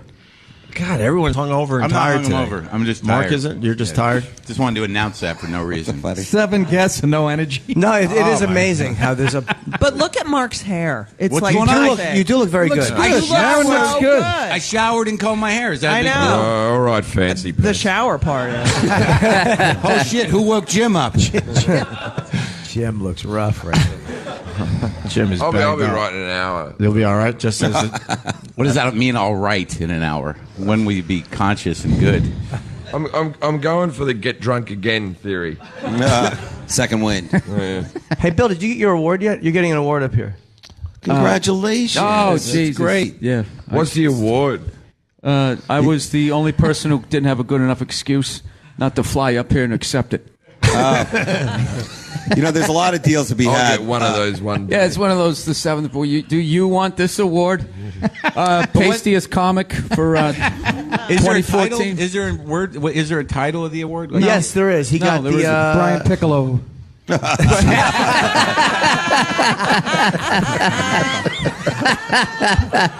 Jesus. Wasn't it like comic of the year or something? No. Oh, okay. It was something Comic like of the century? Was it comic of the- feature act of Employee of the month? 2013. I was supposed to go up. Don't begrudge the festival because there's a lot of deals to be had. Last time I was here, I booked 2 weeks at the Comedy Cellar, and I got back-to-back Friday shows, so it was great. So you're accepting your award today? Yes. What time? I don't know. I think it's sometime in the afternoon. And Tony V, the great Tony V, is presenting it, right? Yeah. Who's a What's great- weird is like his portion where he intros me. They said they had to keep it. He has to keep it under 2 minutes. And all I'm going to say is thanks. So it's going to be the fastest fucking show. No, you should say something like, I'm really, with all this great talent at the festival, the fact that they chose me. Like, start with that. It sounds really humble. Something falsely humble. Yeah, I'll do that. Wait, do you have to do a set? I don't know what I'm supposed to do. I have no idea. I hope not, because it's at like 5 in the afternoon. Yeah. So is that the gateway to being a judge on Last Comic Standing, or? I hope so. So wait, I'm not clear. Comedian of the year? Is that who you are? Maron. I don't know what it is. He Maron's doesn't want jealous to fucking already talk about it. Yeah, I don't want to. It's going to happen in like a few I minutes. know, but he doesn't want to be like. I understand, Judy. All right, fine. You should refuse Let's to not accept talk it. on the radio. A lot of Jew tension in the room. That's Jensen. Mark cannot connect with people. That's what the problem is. I connected with a Can't 20-year-old connect girl, with man. No, congratulations is what I meant to say. What came out? What I meant to say was congratulations, Bill. Like, not what fucking award is it? I don't get it. Thank you, Mark. I've Is never it just been the given one an award, or is there other awards being given out? Oh, you're getting No, one, there's Jim. others. What other ones are there? Yeah. It's just that one. No, I think Sleepy? there's like 4 of them. Art Ross. Art Ross, the Hot Trophy. Good luck explaining that when you go through customs. Well, you see, it's an award for comedy. Really. This really peters out quick, huh? Yeah, no kidding. No, it's interesting. I've been trying to steer it away from the award show for like So fucking 10 clearly, minutes. so clearly you have, and everyone didn't give a And when fuck. is it? They just kept steering into it. Wait, it's today, right? Yeah, it's in the afternoon. What it is it's but that's like not 4 or 5 awards, and the guy introing me, he has to keep it to like 2 minutes, which is weird because all I'm going to say is thanks. Holy. No, you should give a really pompous Don't give it away speech. now, though. This is great. This is great radio. Give a really I know if I pompous- was driving a truck right now, I'd be excited, like, oh man, this is going to get me through this state. Billy, who vote? Who votes on that? What's that? I have no idea. I honestly have no idea. I think it's fucking ridiculous. Who are the past if you want me to winners, be honest, Billy? I think it's Here it comes. ridiculous. And but you know, I've gotten a lot of great things out of this festival, so I said yes. So I come up here and I just knew I'd get shit faced and that type of thing. So I'm trying. I'm gonna blow past this moment today, panel, or? and then it's all gonna be downhill. What I think it's gonna be like this. I think it's gonna be like 40 people, 20 of whom are wearing lumberjack shirts. And I will say thank you, merci beaucoup, and I'll get the fuck out of here. You deserve it, dude. You're so fucking good. You're a great comic, son. He deserves the award. He does. He does, definitely. No doubt Do you about guys that. see what they're doing? You like see if what I they're could've- doing? They don't mean a fucking word of this. They just want to sit there. If and I could have voted on it, I would have voted for you. So there you, You go. know what? Absolutely. Where do they decide this, in Pakistan or something? I mean, really? Like, Is it a trophy or a plaque? I think it's like an obelisk. It's like an obelisk. is it a plane ticket? What is it? Yeah, they bump me up to business class when they fly me back. Is it a trophy or a plaque? Holy shit. Come on, guys. There's got to be more meat on the bone. What are you going Come to on. wear when you go to this award show? Upscale? Is it No, I'd cash? probably wear a suit. You should wear a tuxedo, like really fucking overdo it, be pompous. Prepare a long speech, top hat, overly dramatic. If only my grandmother were here to see. You know, when I craft a shit joke. Did you bring a suit, Bill? Did you bring one? I'm not a suit guy. I know, but you checked your You bag. are I too. couldn't understand it. You checked your bag on the plane. I could not understand that. Yeah, well, weather, All right. work out. Okay, I okay. like options. Also, he doesn't want to carry his trophy back. He's thinking ahead. There we go again. Holy shit. What's happening? Everybody turns into a French person. Will you nudge everybody again? I'm sorry, Jim. I missed your State of the Union thing. I really wanted to see. Hey, how'd that go, man? Well, you know, I felt that I really brought it home. Did you? No, I mean it was. It was nice to be asked, and but it's embarrassing. It's like, you know, Why is it embarrassing? It's Hey, an Jim, honor. what is the state of comedy right now? What's that? If What's you the state of had- comedy in what this is- room? Not good. Yeah, but that's the weird part. Is just, if it was just comics, it's fine to talk to just comics. But there was comics and other people, so you're kind of Yeah, but Jim, I always felt you had your finger on the pulse, and I've No, just no, I been do, but- waiting for years for you to just break out a nice 45-minute speech on setups and punchlines and stuff. It must have felt so great to finally get that off your chest. Oh, boy. You said everything I was going to say. Yeah, it really was nice to have to talk and to people just kind of listen to me and not have any input. Did you work on like your arm gestures and stuff before the speech? But I did say we simply cannot allow ourselves. Did you get laughs? It was good, though? There was some, yeah. Yeah? I bombed on an Otto. I quoted Otto and bombed. And you know, if you know how hard that is for a comedian to do, to quote Otto to other comedians. So you said, to quote Otto. Oh yeah, I said as my friend Otto Peterson would have said, Too soon. What was the line again? kill yourself. Yeah, kill yourself. Kill yourself didn't get anything. Nothing. And who introduces you? Like Puddles, that clown guy, or who introduces you? It's a funny Is story. that guy here? Yes, he's here. Yeah. Oh, boy. Who's Puddles? He's a He's a mime. he's a very. The tall clown / artist fellow. I didn't know. He's got I the had trophy today. Yeah, I had no idea that. Like I did Andy Kindler's alt show at the Catacombs, and he was in the green room area, and like just sitting there. Like, have you ever seen a clown alone? All right, it's got to be like when like kids meet Slender Man on the internet. You know, it's like weird. Like, I knew you were real. I knew, and he was just sitting there, and then he does his act. He's a singer, and he does comedy. So I saw him last night in the lobby. He got mad at his girl and had to go upstairs and take the paint off his face to have an argument. That happened to me once. I got high with some clowns, and when I was still getting high, I was working as a PA on some circus video shoot things for kids songs. It's a long story, but the clowns were there, and they're like, "Want to get high?" And I'm like, "Yeah, all right." So we went back to their trailer, and they're just starting to roll up a joint, and I'm like, "Well, you're gonna have to take the makeup off because I I don't think I can handle whatever about to happen. That's definitely a story you're not going to tell to that 20-year-old chick. Like, I was in a trailer with some clowns. I mean, that's a creep out story. No, what, are you fucking kidding? I'm going to open with that story. Jim, the intro story. Yeah, the intro. What happened? Oh, there really is not much to go back to. Oh, Tom hey, I Papa. watched your talk show. It was great, man. Oh, thank you. On Vice. Yeah, Part congratulations. 2's out today, so or yesterday, right? Yeah. Yeah. It's getting good, doing real well. I'm not used to good reviews, but I got a nice review. Well, what's great? It's just you and a suit. Yeah, I wore a blazer. Blazer. It's like just to get the ladies.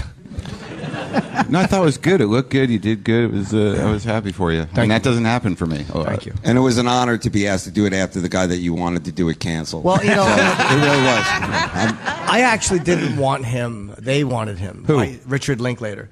The director. Is he a good talker though? I don't know. He canceled 12 hours before, and I was happy. No, I don't have anything against the guy, but I didn't care about talking to him at all. I just, so I was like, well, David Attell. They were going to cancel the episode. I'm like, let's get David Attell, and they're like, okay, and you were available. How'd that go for you, Dave? It was a free form kind of. It went from I actually said it on the. It went from talk show to podcast pretty quickly, but it was all right. It was the one I wasn't prepared for. We threw a monologue together because we were only supposed to do 2 episodes, and then we wound up doing 4. So yours was just kind of a thrown together monologue and nothing prepared. But you're on the shitty episode, I think, is what you No, said. it's really funny. Kurt thinks it's the funniest one. Yeah. No, it was a lot of fun to do it, and I do think I never saw you as a talk show host, but now I do. So I think it's great. It's gonna be great. Oh, let's hope. So How many views has it gotten? I don't know. There's no hit counter on Vice. Really? No, on YouTube you can get it, but I have to ask for internal count. Are they cagey with the numbers? Like, if there's no hit counter, and you ask, like, how'd it do? And they're like, it was good, but what are the numbers? No, they'll tell me.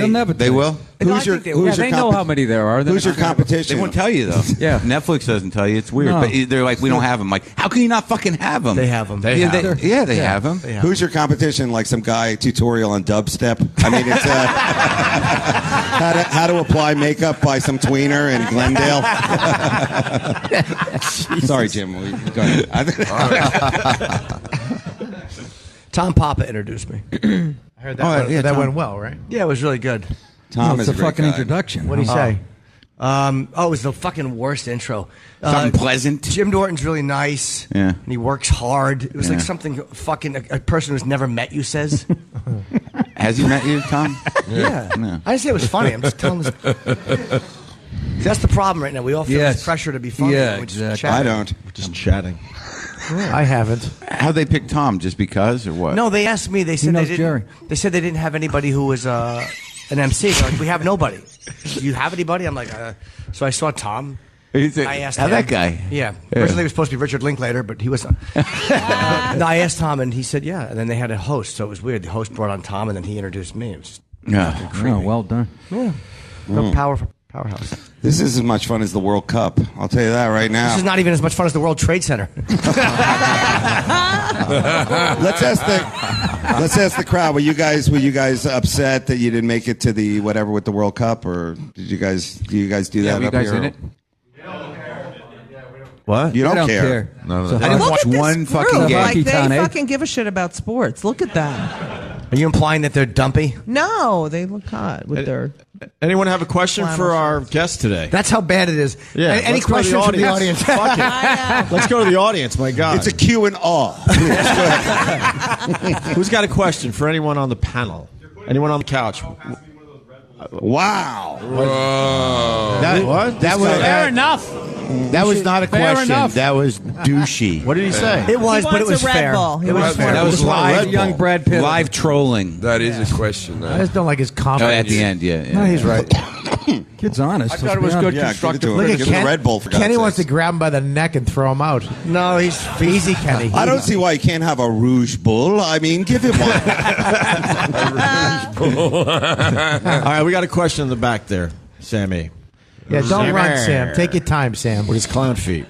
And your fucked up penis. Yeah. It's actually not so much a question as a comment on the Paul Provenza show yesterday. There wasn't a lot of people, but it was real nice to see Dave Attell out there and Billy Burr, and they were discussing some comedians that have passed away. Oh, you were part of that show. We were talking about that earlier. Thank you so much for coming to see this. Really did. That's right. You know what? I thought they didn't bring up Otto. That's I don't what know we George- said. You know, I yeah, there was a lot of names that were left on the table. Was it a panel? Was this a panel? Yeah, Did you bring Paul- up George? Paul. No, George is still alive. George is hosting one of the galas, and Wood of the Fest. It was. Thank you, sir, for coming to see that, because I think that was like one of the last minute like add-on things. But Paul Provenza did his green room show, but he dedicated the whole episode to the Gone But Not Forgotten comics. That's a tough spot for you guys to be in, right? Good idea. Yeah, we actually got through it. We kind of it was a good. It was balance fun. of It was fun respect watching their and clips, shitting on right? people You who talked were about there for a Patrice. Who else? Greg Giraldo and Hedberg, Richard Jennings, Schimmel? Panette, Schimmel, yep. Panette. Good Oh, idea. yeah, John Panette. You're right. Otto, we didn't talk about. Mike DiStefano. DiStefano didn't talk about him. And Robert Wall brought it up, but David Brenner, who like you could say like created like modern comedy. I mean, what do you think? Really? You don't think I so? didn't know I knew Mark would have a different slant. No, on no. Brenner was all right. He used to guest host the Tonight Show like a million times. I used to think he was hilarious. I'm when I was doing a kid. show about comedians who currently have cancer. I wonder why that was poorly attended. That show. How many Tonight shows in today's money? Let's talk the exchange rate. How many Tonight shows equal one like appearance on at midnight in terms of viewers? What do you guys think? I reckon it's 1 for 1, man. I'm so tired. I don't even know what the One fuck guy he in the just back said. gets it. I think he was trying to say that the Tonight Show means nothing. Yeah, it doesn't have the same juice. I think that since we went There to was a time you were on the Tonight Show, you were a big star the next fucking day. Exactly. Yeah. Well, that was when there were not 3 that TV conversation channels. again. Right. Yeah, there were only fucking 3 candy channels. bars with 10 cents too. Who gives a shit? Boy, you wish you were alive then, huh, Bill? Finally, a hard laugh. How excited did Nick just get? Hold on a second. I don't say much, but when I do. What the hell was that It's a real noise after? zinger. These people made a weird noise after you. It was a laugh. I haven't heard that all morning. Stop it! Any other questions for anybody up here? That's it? No. I'd like a question. There's one in the back over there. There you go. Jesus Christ! Like Sir, can you shuffle past the 2 urbans we let in here, please? I'd just like to ask Ari if he could hook me up with some weed. What do you think? Yeah. No, we can't blame him. Are you known for What the dealing fuck? weed? I didn't even notice. I don't have any in my pocket. Otherwise, I'd probably give you some. He'll take care of you. That was a dumb question. It was a dumb question. Yeah, that really was bad. Why don't you I ask me feel for a responsible. donut while you're at it? Any other questions? Nobody has a fucking. I think they. I thought right there. One right more. there. We'll try this one more time. If they don't have questions, don't drag it out. Actually, for Bill Burr. Oh Jesus! You mean the comic of the year? Yeah. Yes. Please. Start getting used to the title, Billy. Get used to it. He likes to Get be used to it. called It's an the honor. award-winning Bill Burr. Own it. Award-winning Bill Burr. In light of recent events. When everybody funny died, I mean, eventually the award has to trickle down to me. Jeez. I think I know what you're going to ask. How have so many comic minds shut down at the same time? I don't know either. I think it's this carpet in the fucking conference room. It is, probably, Billy. It's a shitty room. We usually face each other rather than just looking at these people. No, we're all tired today. I honestly think that we're all tired. Yesterday the crowd was good. The crowd's good today. We were good. What was the question? What's your question, sir, for Bill Burr? Poor guy's There's waiting. too many of you, and it's saturated. I don't know. Anyway, yeah. So my question was, in light of recent events with Anthony, you were getting a lot of heat online for not saying anything about it. Did you have something to say? I didn't get a lot of heat. I didn't. All right. It was just perceived heat. It was only it's 8 20 people talking to themselves. You fucking shit cunt, fuck, and then they just start arguing with each other, and they just spin off into space. The level of like attention that people give to cunts who give you shit on the internet, like literally shows will change the direction that they're going in because of 20 fucking people on the internet. They're morons. They're fucking morons, and you just don't respond to them. And to sit there and actually act as though like that was some event in my life, it wasn't. Like I really don't look at the comments. I think what I think, I feel what I feel, and I don't give a fuck. That's why he's comic of the year, guys. There you go. It's called fucking balls. Balls. No, I really believe that there has to be some sort of pushback to people on Twitter and Facebook. Yes. Like the level of fucking arrogance. They're always just talking about how the people in the spotlight are cunts. It's just like the way that the regular people are handling being anonymous. Yeah. It's the same as watching somebody get a TV show and just ego just completely goes off the rails. The shit that they say It's unbelievable. So I personally don't read it. So. Do you know where the block button is? It's really easy. No, because that makes their day. Yeah. Like, oh fuck, I added interaction. You just let them. Just, don't even tell them. Just block them. Yell down a hole. Yeah, that all right. Nothing comes back, and then they just, like I said, they eventually spin off into their own little world. See, I have not been handling it right. I'll actually DM my phone number and say, "Call me. Let's talk about this. let's work this out." Right. That happened to me. That happened to me once. A guy called me at home who I called a cunt on Twitter, and it was one of those moments where you're like, "Wow, it really is easy to get my phone number." No, I called the guy a cunt on Twitter. Was he just a? Was he just a fan, or? I know who the fuck he was. He was a fan, but like he was pushing my buttons. What did he say that got to you? He worked for Verizon. What did he say? It doesn't take much. It doesn't take much with you. You know, it was some. I don't remember what it was, right. But I just called him. Huh? It was, hey Mark, did you hear Billy Burr's Comic of the Year? Yeah. I would be like, why are you telling me that? And it's like, that is the dumbest award on the planet. It's the stupidest fucking thing. Why? You deserve it. You're great. You really do. It's stupid. Bill, you're great. You're great. You're great. You're one of the best whites we have. I'm so above everybody else. Do you get paid for that? Do I get paid for what? I'm hoping it's going to lead to some more work. You know, I can put it up on my website with some like stars around it. I want to hear the rest of Marc Maron's story. So he called you at home? Well, it was weird because I went back and forth with him on Twitter, and then like it was late at night, and my landline rings, and it never rings. I never use it. Landline, yeah. Grandpa. Yeah, I know. So I had this moment like, holy shit, and I pick up and I'm like, hello, and the guy goes, Mark, yeah, it's your agent. Right. It was just some guy going, Mark, and I'm like, are you fucking kidding me? And I said, who is this? And then he hung up, and then he called back again. I'm like, hello, and then it's just this dude going, it's not really cool to call someone a cunt on You got to him. But like, did you slowly close the curtains? I would have felt there was a gun. No, what I did was, the choice I made was like, I'm just going to interact with this guy like he just did something that wasn't fucking horrible. So he goes, like, I don't think it's right to call a guy a cunt. I just go, well, you were being a cunt, and now you're calling me at home. What is that about? Who the fuck? So I just went right at with him, and as opposed to go like, why are you calling me? I'm calling the police. This is creepy. I just argued with him for like 10 minutes, and I brought him around. He apologized. He fucking apologized, and then he said like, I don't think the guests on the podcast have been great. Like, all right, we're done talking. So like, it's like how do you get your number? And then he sent you a picture of one of your cats with an X through it. And then they had now he comes over once a week, and we sing hash out. And you meet in the garage like an American Beauty. Did you find out how he got your number? The sad thing about that, Bobby, is that if you own your house, I do own a house. Well, then anyone can find out where you live and what your fucking phone number is. Well, you get real estate. So you got to get rid of the public landline. record. Get rid of the landline. I didn't know that. See, like, I don't even like saying this again because another kid came to my house because I said that on the podcast once. I said it upsets me how easy it is to find out your personal information. So you decided that you'd say it again? Well, he asked me. I asked you about that. I didn't ask you to be a cunt about me assuming I don't own a house. No. But some kid. You are a cunt. He was right. Some kid came to some guy showed up at my house once. Really? When I was living with Jessica, there's a guy rings the doorbell. She answers it, and then she's like, "I don't fucking believe this." Walks away from the door, and I'm like, "What?" I walk up, and this kid's like, "You're right. It really is easy to find your house." Oh shit! Wow.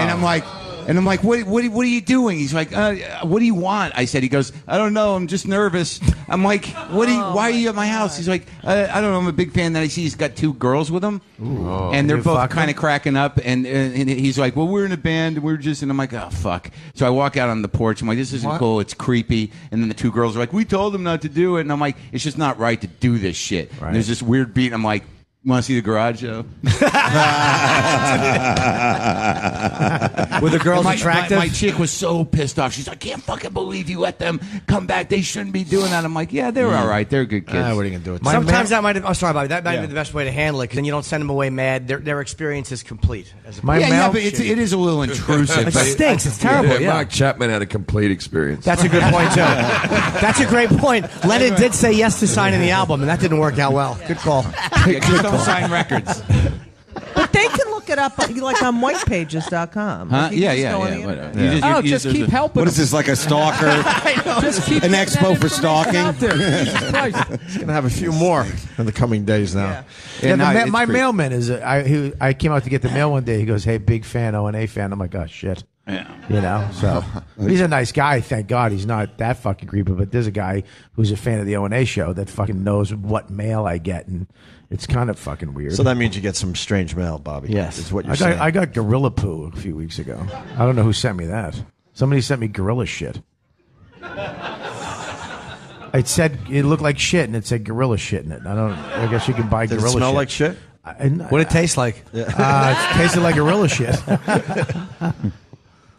All right. Oh, I'll bring. Yeah, that's what I do. I bring the show to screeching halt so we can take a break. Yeah, let's take a break. Fuck it. We got Judy Gold, Bill Burr, Jim Jefferies, Ari Shaffir, Dave Attell, Marc Maron, and Nick DiPaolo, and of course Bob Kelly. We will continue. Yes. More Opie with Jim Norton. More Opie with Jim Norton. Live from Just for Laughs Montreal. Coming up next. Beardsley, haven't you done this before? Mimi Beardsley, worst name ever. Mimi Beardsley, Mimi Beardsley, oh Mimi Beardsley, oh my dick smells like Mimi Beardsley. Could you eat my ass, Mimi Beardsley? Worst name ever, Mimi Beardsley, Mimi Beardsley. Are you fucking any Negroes? Do you have any friends who'll eat my ass? Have some bootleg alcohol. You're a virgin, aren't you? Smell these poppers. Her name is horrible. It's a real cock softener. Why don't you take care of my baby brother? Oh, look, his cock went back into the left. Back into the left. His cock went back into the left. Back into the left. Oh, Mimi Beardsley, could you eat my ass, Mimi Beardsley? Haven't you done this before, Mimi Beardsley? Worst name ever, Mimi Beardsley, Mimi Beardsley. Oh, Mimi Beardsley. Oh, my dick smells like Mimi Beardsley. Could you eat my ass, Mimi Beardsley? Worst name ever, Mimi Beardsley, Mimi Beardsley.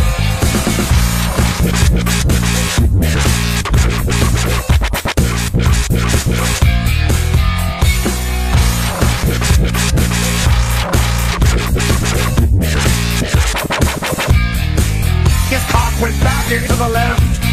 Back into the left. His cock went back into the left. Back into the left. His cock went back into the left.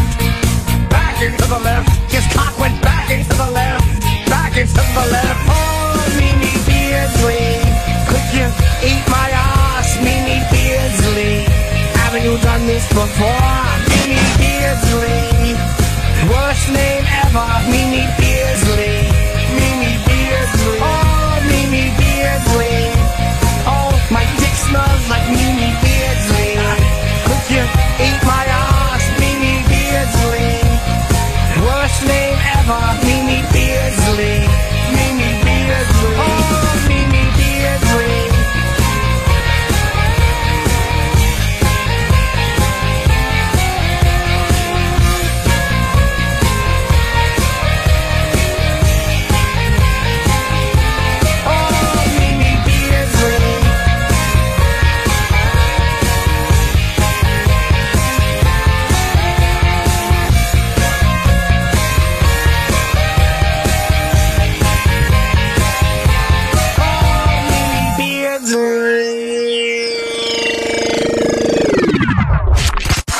Live from Just for Laughs Montreal.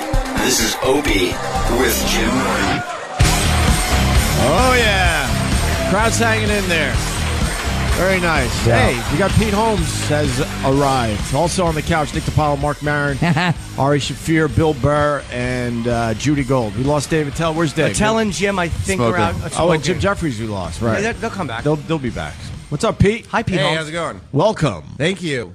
I have bed hair. Yeah, we noticed that. It's been pointed out. I have real classic bed hair. I just want to say I'm very proud of it and feel good to be here. Bill. Don't fucking throw it on me. See what he did? Yeah, I saw fucking. It was like 3, 2, 1 with the bomb, and then you fucking dropped it in my lap. What the fuck was that? I got bedhead, everybody. Bedhead, my head. I got bedhead. Bill.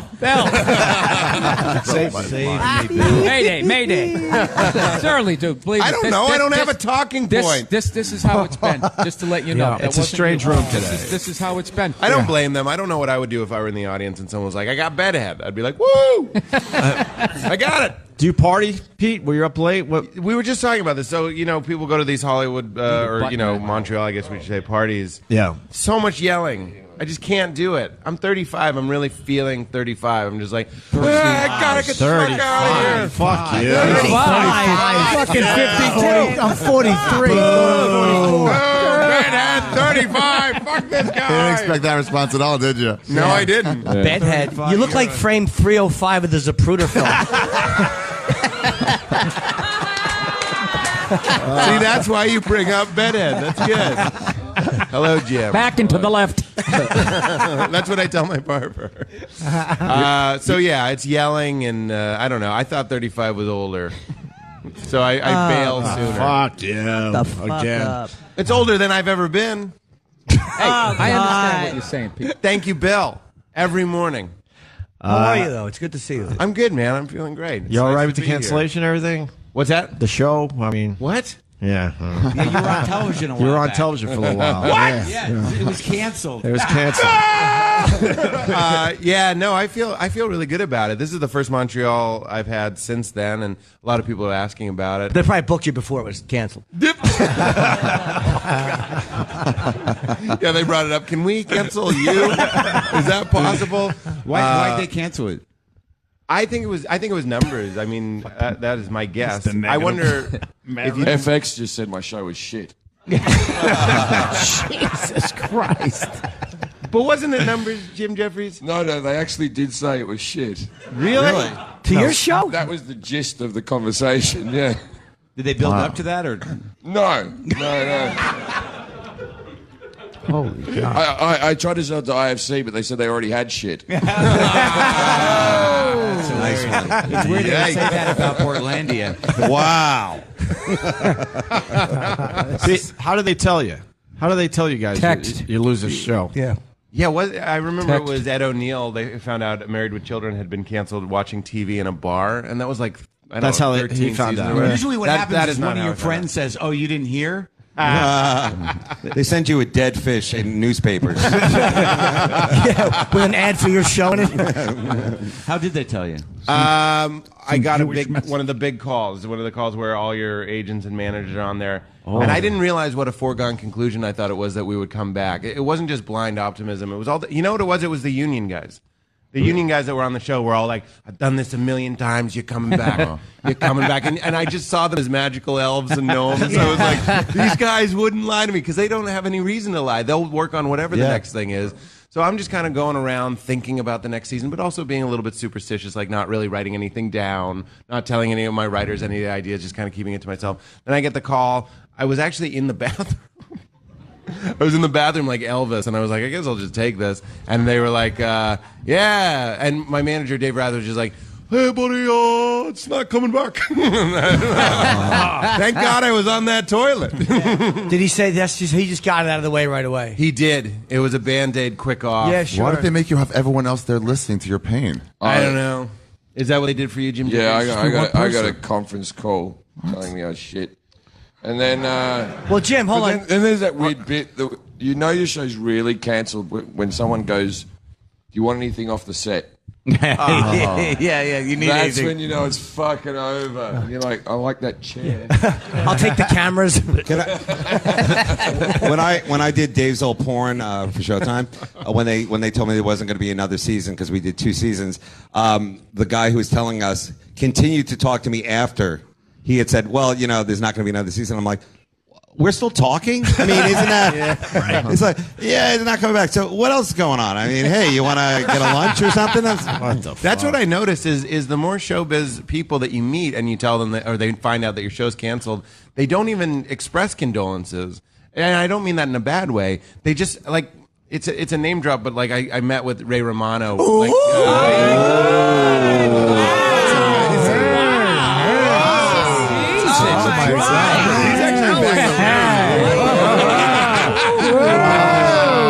he's the comiker of the year.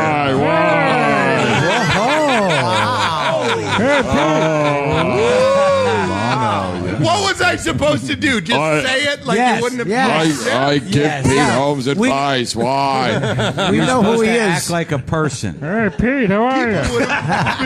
Well, that's true. Oh, come on. But he didn't even blink. Everybody, you tell them that the show's canceled. It wasn't you. You son of a bitch. Ray Romano.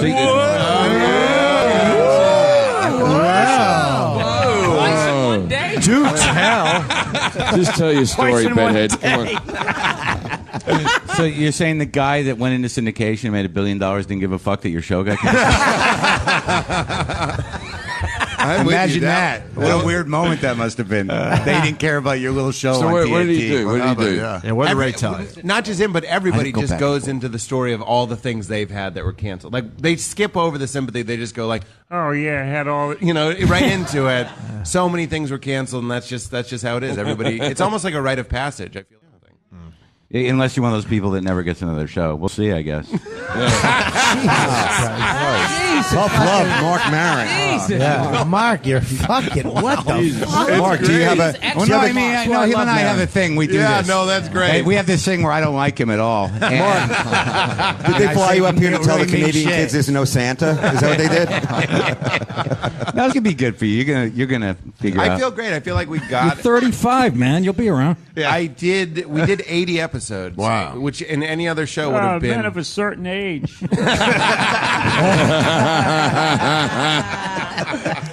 Which was a great show, by the way. It was, man. Great show. It was a good show. It was a great show, and that is what he referenced being canceled and how they told him and all that sort of stuff. But we did 80 episodes, which would have been 8 seasons of any other show. It's 40 hours. It was an amazing amount of material that we got to do. Can you still get those online? Or that's what I wanted to change my Twitter thing, but it didn't seem necessary, which was Pete Holmes Show online forever. It's online forever. That's how cool. most people watched it anyway. That's cool. Sounds like a threat. It's that sort of like. Weren't you up for an award up here before? Comic of the Year, but he lost out to 2012. Bill Burr. I don't know what to say. What replaced? It's bullshit. I can't. I'm losing my voice. I can't do a proper Burr. I can't. I could never do a proper Burr, to be honest. Torture us. Come on, Pete, you got it, didn't you? I can't. It's early. My voice. What's in the time slot now? That is a great question. I can tell you. What is it? What network is it again? TBS. Chuck Norris. That's right, baby. Welcome to the Octagon. Yeah, I don't know what's on at midnight. Does anyone know what's on at midnight? TBS. On TBS, no. Delta Force. I don't even know where that is on the dial. TBS. So you have to put on UHF, and then that's 89. I know it's not on. Jesus. That's when you know they hated your show, when it's just dead air. They don't have any. No, we like what you're doing, but we're going to play the Star Spangled Banner for a half hour. Just a card that says Pete's gone. Look You elsewhere. can come out now.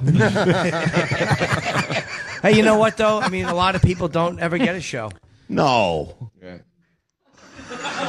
No, it's like that fake sympathy people give you. Hey, you had... I do think it's math. I don't know if I'm just spinning it positively. But You it are. Just, Yeah. This is the ambient talking. Go ahead. What are you supposed to do? You're running a network. I'm not saying this is what they did, but you could make more money, advertising money, with a no-sound black and white rerun of Big Bang Theory, or you could continue giving this like golden retriever with Down syndrome a shot.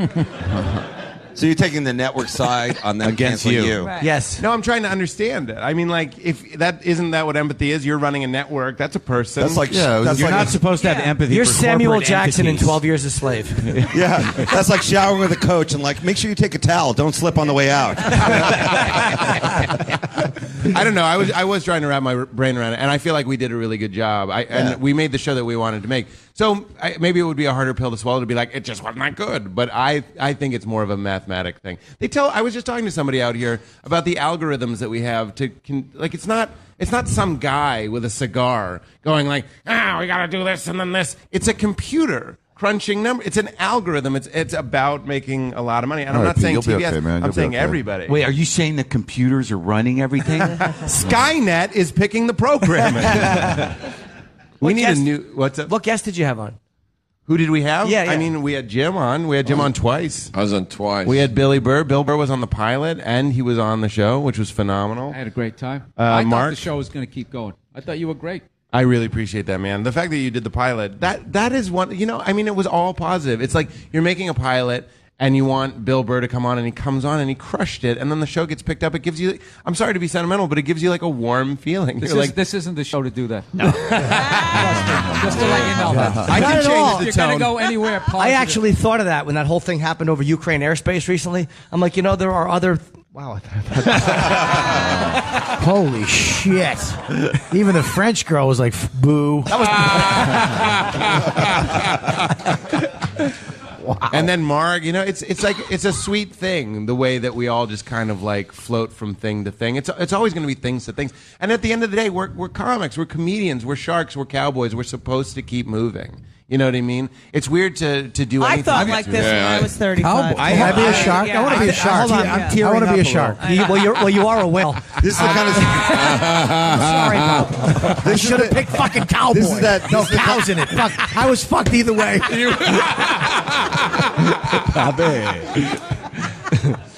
This is the kind of speech you hear before they find the body. You know what I'm saying? Like, Yes. We're cowboys. We're sharks. Are you a shark or a cowboy, Jim? Yeah, because Mark and Bill both looked while that was happening and had, I believe, a comment to make. It was not complimentary. What I mean is, with cowboys, we're comfortable having things shot down all the time. This is. You guys that's just not let him be positive. Yeah, this is what I can't. I like He's it. positive. He's looking towards the future. He still sees the ray of light. Good for him. Yeah, there's literally two different ways of looking at it right next to each other. think of. Remember. So what do you remember think the that next show will sweet- be? I don't know. I would like to try and do something different. I mean, it would be fun to tell a story or do something that's Hey, Ari. not a daily show. Ari does the storytelling show. Yeah. Oh yeah. Yeah. There you go.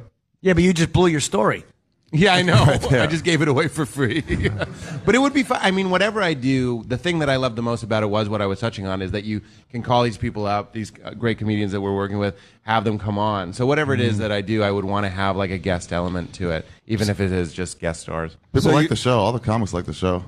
That meant the most. I will say the thing that I'm proudest of doing the show was doing a speech before the stand-ups. Leno does that, but I don't think anybody else did that speech where you're like, it's hard to do late night, like give it up for these guys. Like just a little bit of like, hey, there's going to be a stand-up coming out here. We all know what it's like to be the fucking drop-in. You come out and you stand on the spot that the guy whose fucking name is the show was just on, and you come out as, it's like you're a foreign entity. And the audience releases antibodies to remove you. So if you just say, there's a stand-up coming out, like he's going to be great. I was a stand-up. I used to do these, and please give it up for him. Everybody crushed. That is the biggest thing that Did I'm you just proud say of. I was a stand-up? No, you know what I mean. You son of a bitch. You salty dog. Ray Romano told me, you're not a stand-up anymore.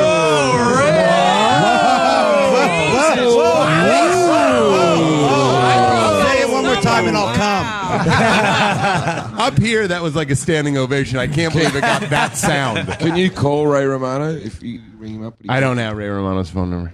Stop telling Really? the story. Everyone else on these couches does. That's true. I don't even know how I'm getting my balls broken. I don't even understand. Really? anymore. You live for it. There's a part of you that demands it. I do like it. I do enjoy the realism. Pete, what are you doing up here in Montreal? You're doing You Made It Weird. I'm doing a show, podcast right? in about an hour. Yeah, hour and a half, no, 2 hours maybe. And then I'm hosting the award show that Bill Burr is winning Best Comedian. What else are they giving away? What are the rewards? That's a great question. There's like best short, best TV show. I think like Brooklyn Nine-Nine is winning something. How is that a good show? I don't.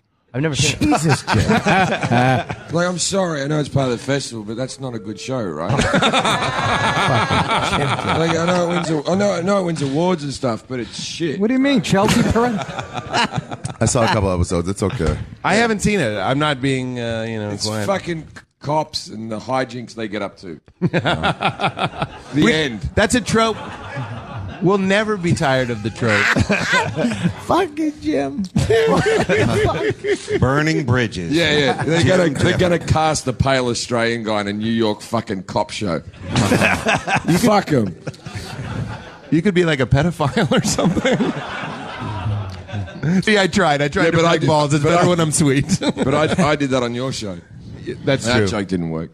You actually did tell a story. You did a couple things on my show that we had to edit out. Really? What did I do? You said cunt. Okay, well, that's... We had to take that out.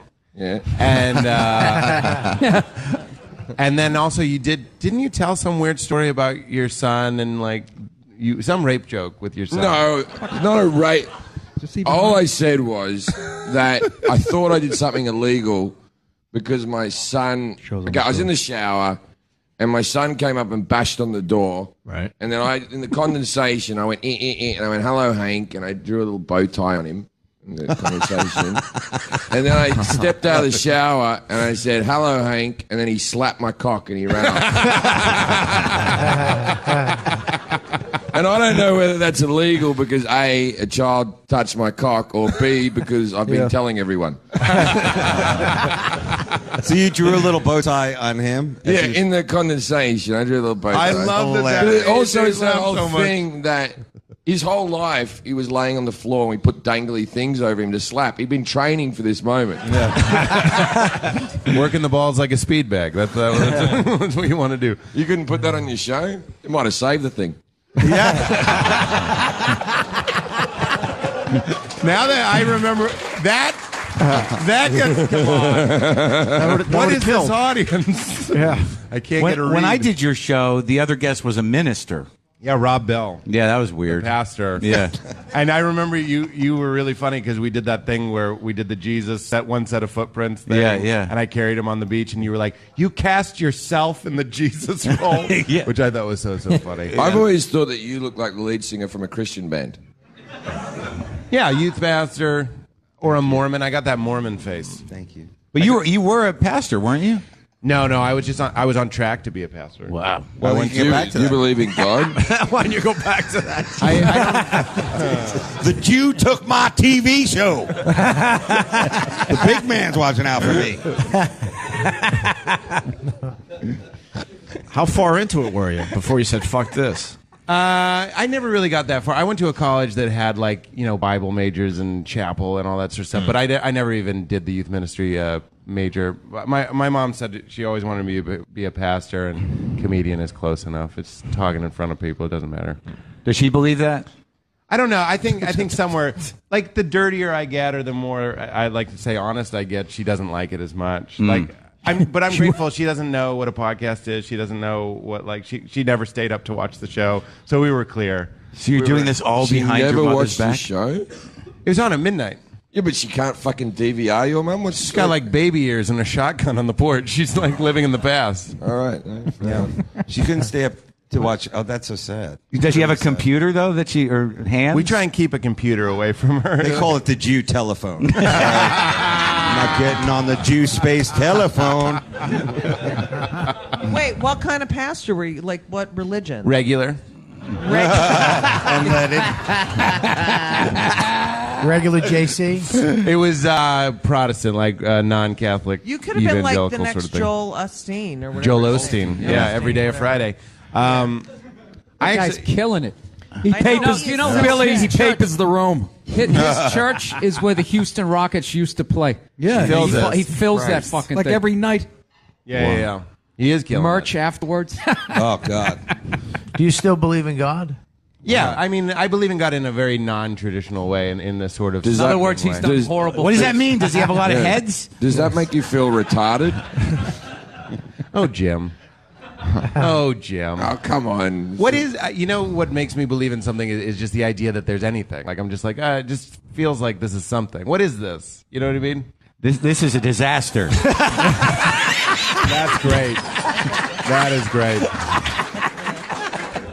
But honestly, you think there's a heaven and a hell? And is that where you went? I just said I don't believe in God in a traditional way. I'm asking, do you believe that you'll, when you die, what happens? Nope, I'm open to everything. The door is open. Just tell me what happens. What happens? Because he's going to die very soon. He wants to know. What happens? Dave Rath calls you while you're on the Jim's toilet. worried about this afternoon. Yeah. I need to know what happens. What I mean is I'm completely open. When I do a podcast... Well, you got to be open when you die. What are you going to say? Like, I'm against whatever happens after I die. No, I just mean like most people... You're literally getting shit for being open. I know. Thank you, Bill. What do you do when a guy's open? You shit in it. What is it? That's what you do. That is true. Yeah. This is a disaster is the line. No, Is it clouds? What is it? This is It's a web series. I know you're an atheist, but you're not representing your people well. Like people. I'm not like the couch. Hey! Don't fucking lump me in with them. What I mean is I'm completely open to the idea that it's just lights out. That seems like completely obvious that maybe your brain creates consciousness, and when your brain dies, you die. You're I'm done. completely It's open to that. Yeah, it's nothing. That's what I'm saying. That does seem completely rational and very appealing. What Bible school thing did you go to? Which one did I go to? Yeah. I went to a small school called Gordon College. Did they hate the Jews there? Didn't they play Nebraska? I mean, most they didn't hate the Jews. No, I can out-Jew a lot of Jews. I learned a lot of Old Testament. Yeah. Like I know what Sukkot is. You know what I mean? Right. Like I really love. But Judaism. do you have a backache and you have arthritis? You see, like that shit. That's I'm Jewy. Lithuanian, Judy. That is, I like to think it's almost honorary Jew. We're pickling a lot of the same things. Right. There's a lot of the same kind of like. Yeah, but We're whose pickling team? things you're Whose not. team were you on in the big one? You know what I'm saying? Lithuania. Lithuania was invaded by Germany. I mean, that was. And then what happened? Yeah. And then what happened? They were like, okay, we'll do what you need. Yeah. Sure, we'll get them out of our country. Whatever you need. It's the size of Rhode Island. Give them a break. I don't know what I'm talking about. Where were we? Heaven. Oh, brain Let's get back to creating the we were important talking about topics. heaven. Do you But I think mean, do you think believing in the possibility of an afterlife makes it more likely that you go there? What is the Jewish Jesus, that's a deep what Hey, do Pete, the Peter, Jews have? Pete, I'm very sorry, dude. I'm sorry. For what? I fucking opened up this can of worms. Yeah, you really did. I apologize. This is what I do. This is every guest that comes on my podcast. We talk about God at the end, which I think is really interesting. We have people like Brian Greene, the theoretical physicist, did it, and it was a delight. It was just a guy. Do you have Ray Romano? Ray Romano. Whoa! What is this? Pee-wee's Playhouse? What the fuck is going on? You're not John B. That's not the magical word. That bit is over. Yes, Ray Romano did the podcast. That's the Pete Holmes I was waiting for. Pete snapping. Hey, Finally. They fucking canceled my show. Wonderful. Exactly. Yeah. What? Oh, there's no God. No.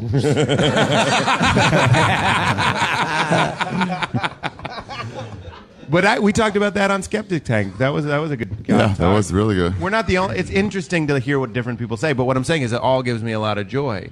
The Bill Nye did it. He was a big everything is nothing. It's a big cosmic coincidence, sort of thing. And then you have some like Deepak Chopra did it, and he is the absolute opposite. And people get mad. People get mad when the science people are on. People get mad when the super mystics are on. I like to just work in that middle ground. We're different people from moment to moment. Who are you? Hungry Pete, horny Pete, sleepy Pete, drunk Pete? Which Pete is you? Canceled Pete. Okay, Jesus Christ. Sorry, man. I know. You Bill, lobbed it over. You lobbed it over. You're my favorite comedian. It's an honor. That is so funny. What I'm saying is it only stands to reason. Jesus Christ. One guy listening on the radio is like, I want to hear what he says, and then he drives into a ravine. Yeah. Who made the most sense? Yeah, but that's the or thing. something that you really had to think about after he left. My point is as we're all fluctuating, as all of our feelings are impermanent, so your beliefs can be too. Like you can wake up in the morning. That's a real atheist kind of time when you wake up to piss at 4 and you just feel alone and dead and scared. That's fine. And then other times. Wow. And then other times you see your child being born, or you fuck somebody you love, all that stuff, and then suddenly God makes sense. Yeah, one usually causes the other. I love you. You Yeah, he put a lot of momentum on the fuck when you fuck somebody you love. He was trying to keep. Serious XM. He's trying to get everybody. Thanks, Pete. You can butt fuck someone you're in love with, and you just see the heavens open. Well, I don't understand what you're saying. He meant fuck someone you love. Are you really Make looking love at your to Twitter? someone you fuck. Are you really looking at your fucking Twitter right Why now? not? Jesus, give it a rest. Oh, what's happened? Oh, he's on Twitter. Somebody's pissed at him on Twitter. You know, Pete, I'm I still just- mad you called me a cunt. I'm sorry to call you at home, but that was inappropriate. Very good. There you go. Very good, Pete. We'll call back action. I'll give you Pete, that was very good, Pete. Pete, I envy your ability to experience joy. It's very appealing. Or just your fantasy world you live in. It's wonderful. Yeah. I'll tell God you said that.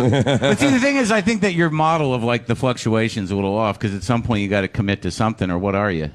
Yeah, that's true. Why do you have to commit to it? Why do you have to commit to it? Why does he? I mean, you commit to something. It doesn't matter either way you're headed there. When you fuck someone Well, no, but you you love believe and something. you see heaven. Yeah, but I think that's an intelligent point of view that you're Yeah. kind of admitting that you don't know what the fuck happened, so you're open to everything, as opposed to having to be able to be like nailed down to like nothing happens. Bam, that's fucking it. It's dogs trying to understand you can have the beliefs internet. and be That's open-minded. the same as fucking Switzerland in the Second World Yeah, War. but you can have Pick the a belief fucking that team. I don't really know. Sure, I don't know. It's Yeah, who gives a I'm shit. with you. How about who gives a shit? I'm Oh, talking man. about character. That's playing it safe when you don't pick a side. That's like playing it 2 in the safe. morning, Mark. Yeah, I told you it's an atheist time of day. This is a difficult time. You piss at 4 a.m. really? What's that? You piss at 4? Sometimes I did last night. I drank so much water. Holy shit! Do you keep a piss diary? I don't. My nurse does. My nurse does. Opie, do you do that with your kid though? I keep a shit diary with my kid. Hell, fucking no. Yeah, you're I supposed fucking- to keep a shit I diary. write down- I keep one with my He dates. shits between 1 and 2 every afternoon. Did you hear? Wait, You're wait. going to publish that? Did you hear? Yeah, so I write it down. Norton had a good one. He No goes, one has headphones on. It's okay. he goes, I keep them with my dates.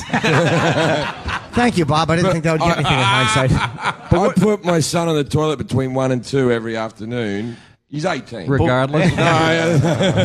What do you look? I actually watch him and then go on shit, Yeah. and then get super excited. What are you looking for though with the shit diary? You're demanding Because him. I want to toilet train him. That's going to be an achievement of mine. How old is he? Sometimes when you see your child shit, you can see heaven.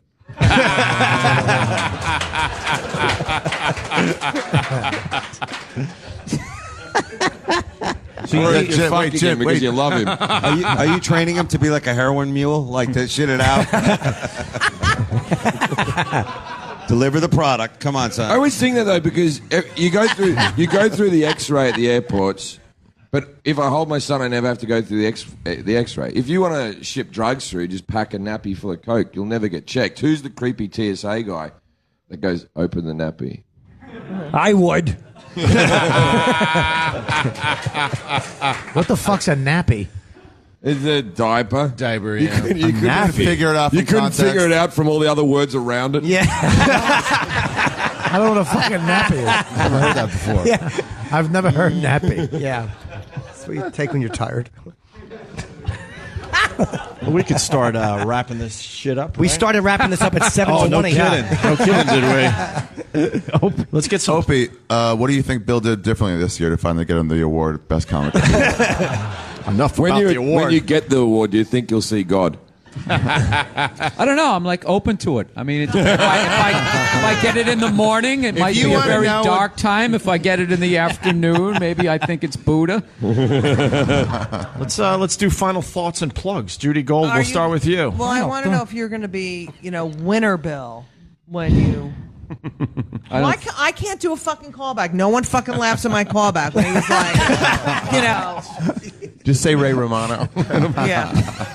What's the big plug, Judy? I don't know. What are we doing? We're doing All Star Gala. Yeah. I don't know. When is that? All Stars Tonight. I'm doing Green Room tonight. I'm doing that with you. Yes, Wow. with Paul Provenza. We're going to talk about comedians who've died on stage here.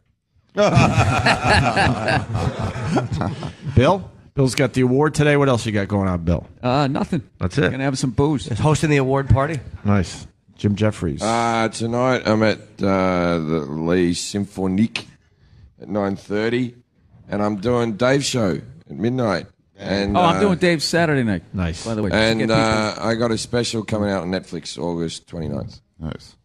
Taped at the Wilbur. At the Wilbur. Yes, sir. Yeah, Bill was nice enough to visit me. He was there for your brother's graduation. That's right. Is that going to be mostly stuff about your kid, or? There'll be some bits of it. You won't enjoy it. It's It's like you should put it in your diary, Mark. Put it in your shit diary. That was an A+ joke. I don't know why we didn't laugh. It was good. Like, Pete take Holmes? it down, watch Jim Jefferies special. That was so funny. It was mean. It was on tone with the show. I don't know what the This fuck is why he happened. got canceled. He's desperate. You want it so bad. I think I have a comedy special that might get cancelled. You know it's bad. When Netflix just says, just take it down. Petey, what do you got, bro? I would just like to plug my podcast. A lot of the people here have done it. It's called You Made It Weird. We do. If you enjoy comedians talking about silly, deep things like that, give it a listen. It's on. I think you just turned me on to it. I'll iTunes. check it out. Yeah. Yeah, it's a fun. I mean, just think about it. If you want to know what like John Hamm, Leave or him wanting whatever, more. Bill Burr. If you want to know what Bill Burr thinks about God and all that sort of stuff, we talk about it for like 45 minutes and does one of the funniest anti-marriage rants I've ever heard in my life on his episode. Then he got married, but it was so funny. You get married? Yes, I did. Oh, congratulations. Thank you. It's still funny. Ari. How come you got married? What was the final tipping point? I don't want to fucking talk All about right, this. fair enough. Ari, what do you got, brother? What the fuck? I'm in Brooklyn at the Bell House, August 21st. How's that? Can I do that? Can I just do that? Can I just get a come people? That's to fine. my show? David Attell. What? What do you got? Sorry. These are final thoughts. We're wrapping up. This is great. I'll be doing the Comedy Underground shows with some of the comics you've seen here, and then we'll do it Friday at the Cleopatra, which is a strip club. So I assume the party's in the front, something in the trannies in the back, whatever it is. But there's something going on there. And other than that, I'll just be enjoying Quebec. Thank you, Canada, for having me. I'm going to say that. Yeah. Thank you. Thank you. Fuck it. Don't suck up to him. Fuck all of you guys with your shitty plugs. All right. Marc Maron. Thank you, Canada. Yeah, I'm doing I'm doing a thing with you tonight, the Gala or whatever. I'm doing a solo show on Saturday. The last episode of Maron on IFC is next Thursday. The season And finale. The season finale. And yeah, WTF is always Wasn't there. Bill on that? He was just on the one last night. Oh, Bill last was on, night, and yeah. Joey Diaz, and Joey Diaz. and Jimmy Pardo, and Conan, and it was a big episode. Wow. Is this the episode where you take an aspirin without eating first? or- Yeah, it was a scary story. The weird noise that doesn't sound like the weird smell. Next week it's Kindler and Dave Anthony are on the show, but yeah, and I'm doing a solo show on Saturday. I'm doing your show. Yes, right Mark will be Saturday. on it. I'm here. I'm happy to be here. I like coming to these shows. It makes me mean for an hour. And I was so happy Pete was here to take it.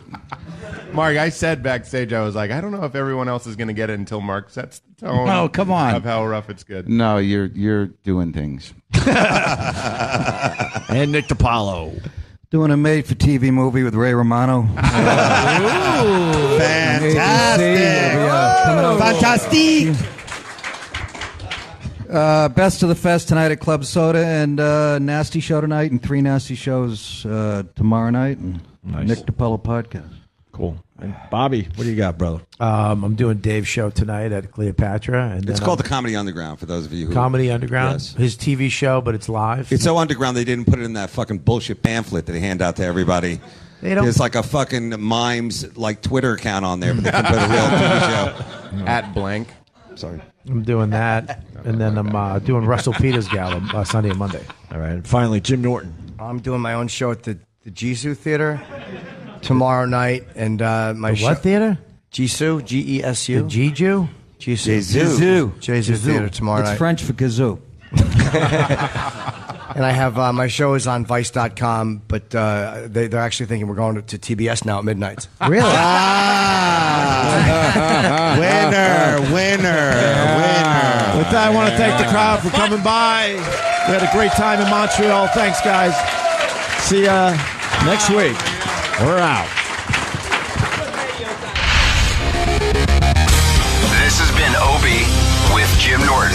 This special live broadcast from Montreal's Just for Laughs Comedy Festival will repeat throughout the day. Sirius 206, XM 103.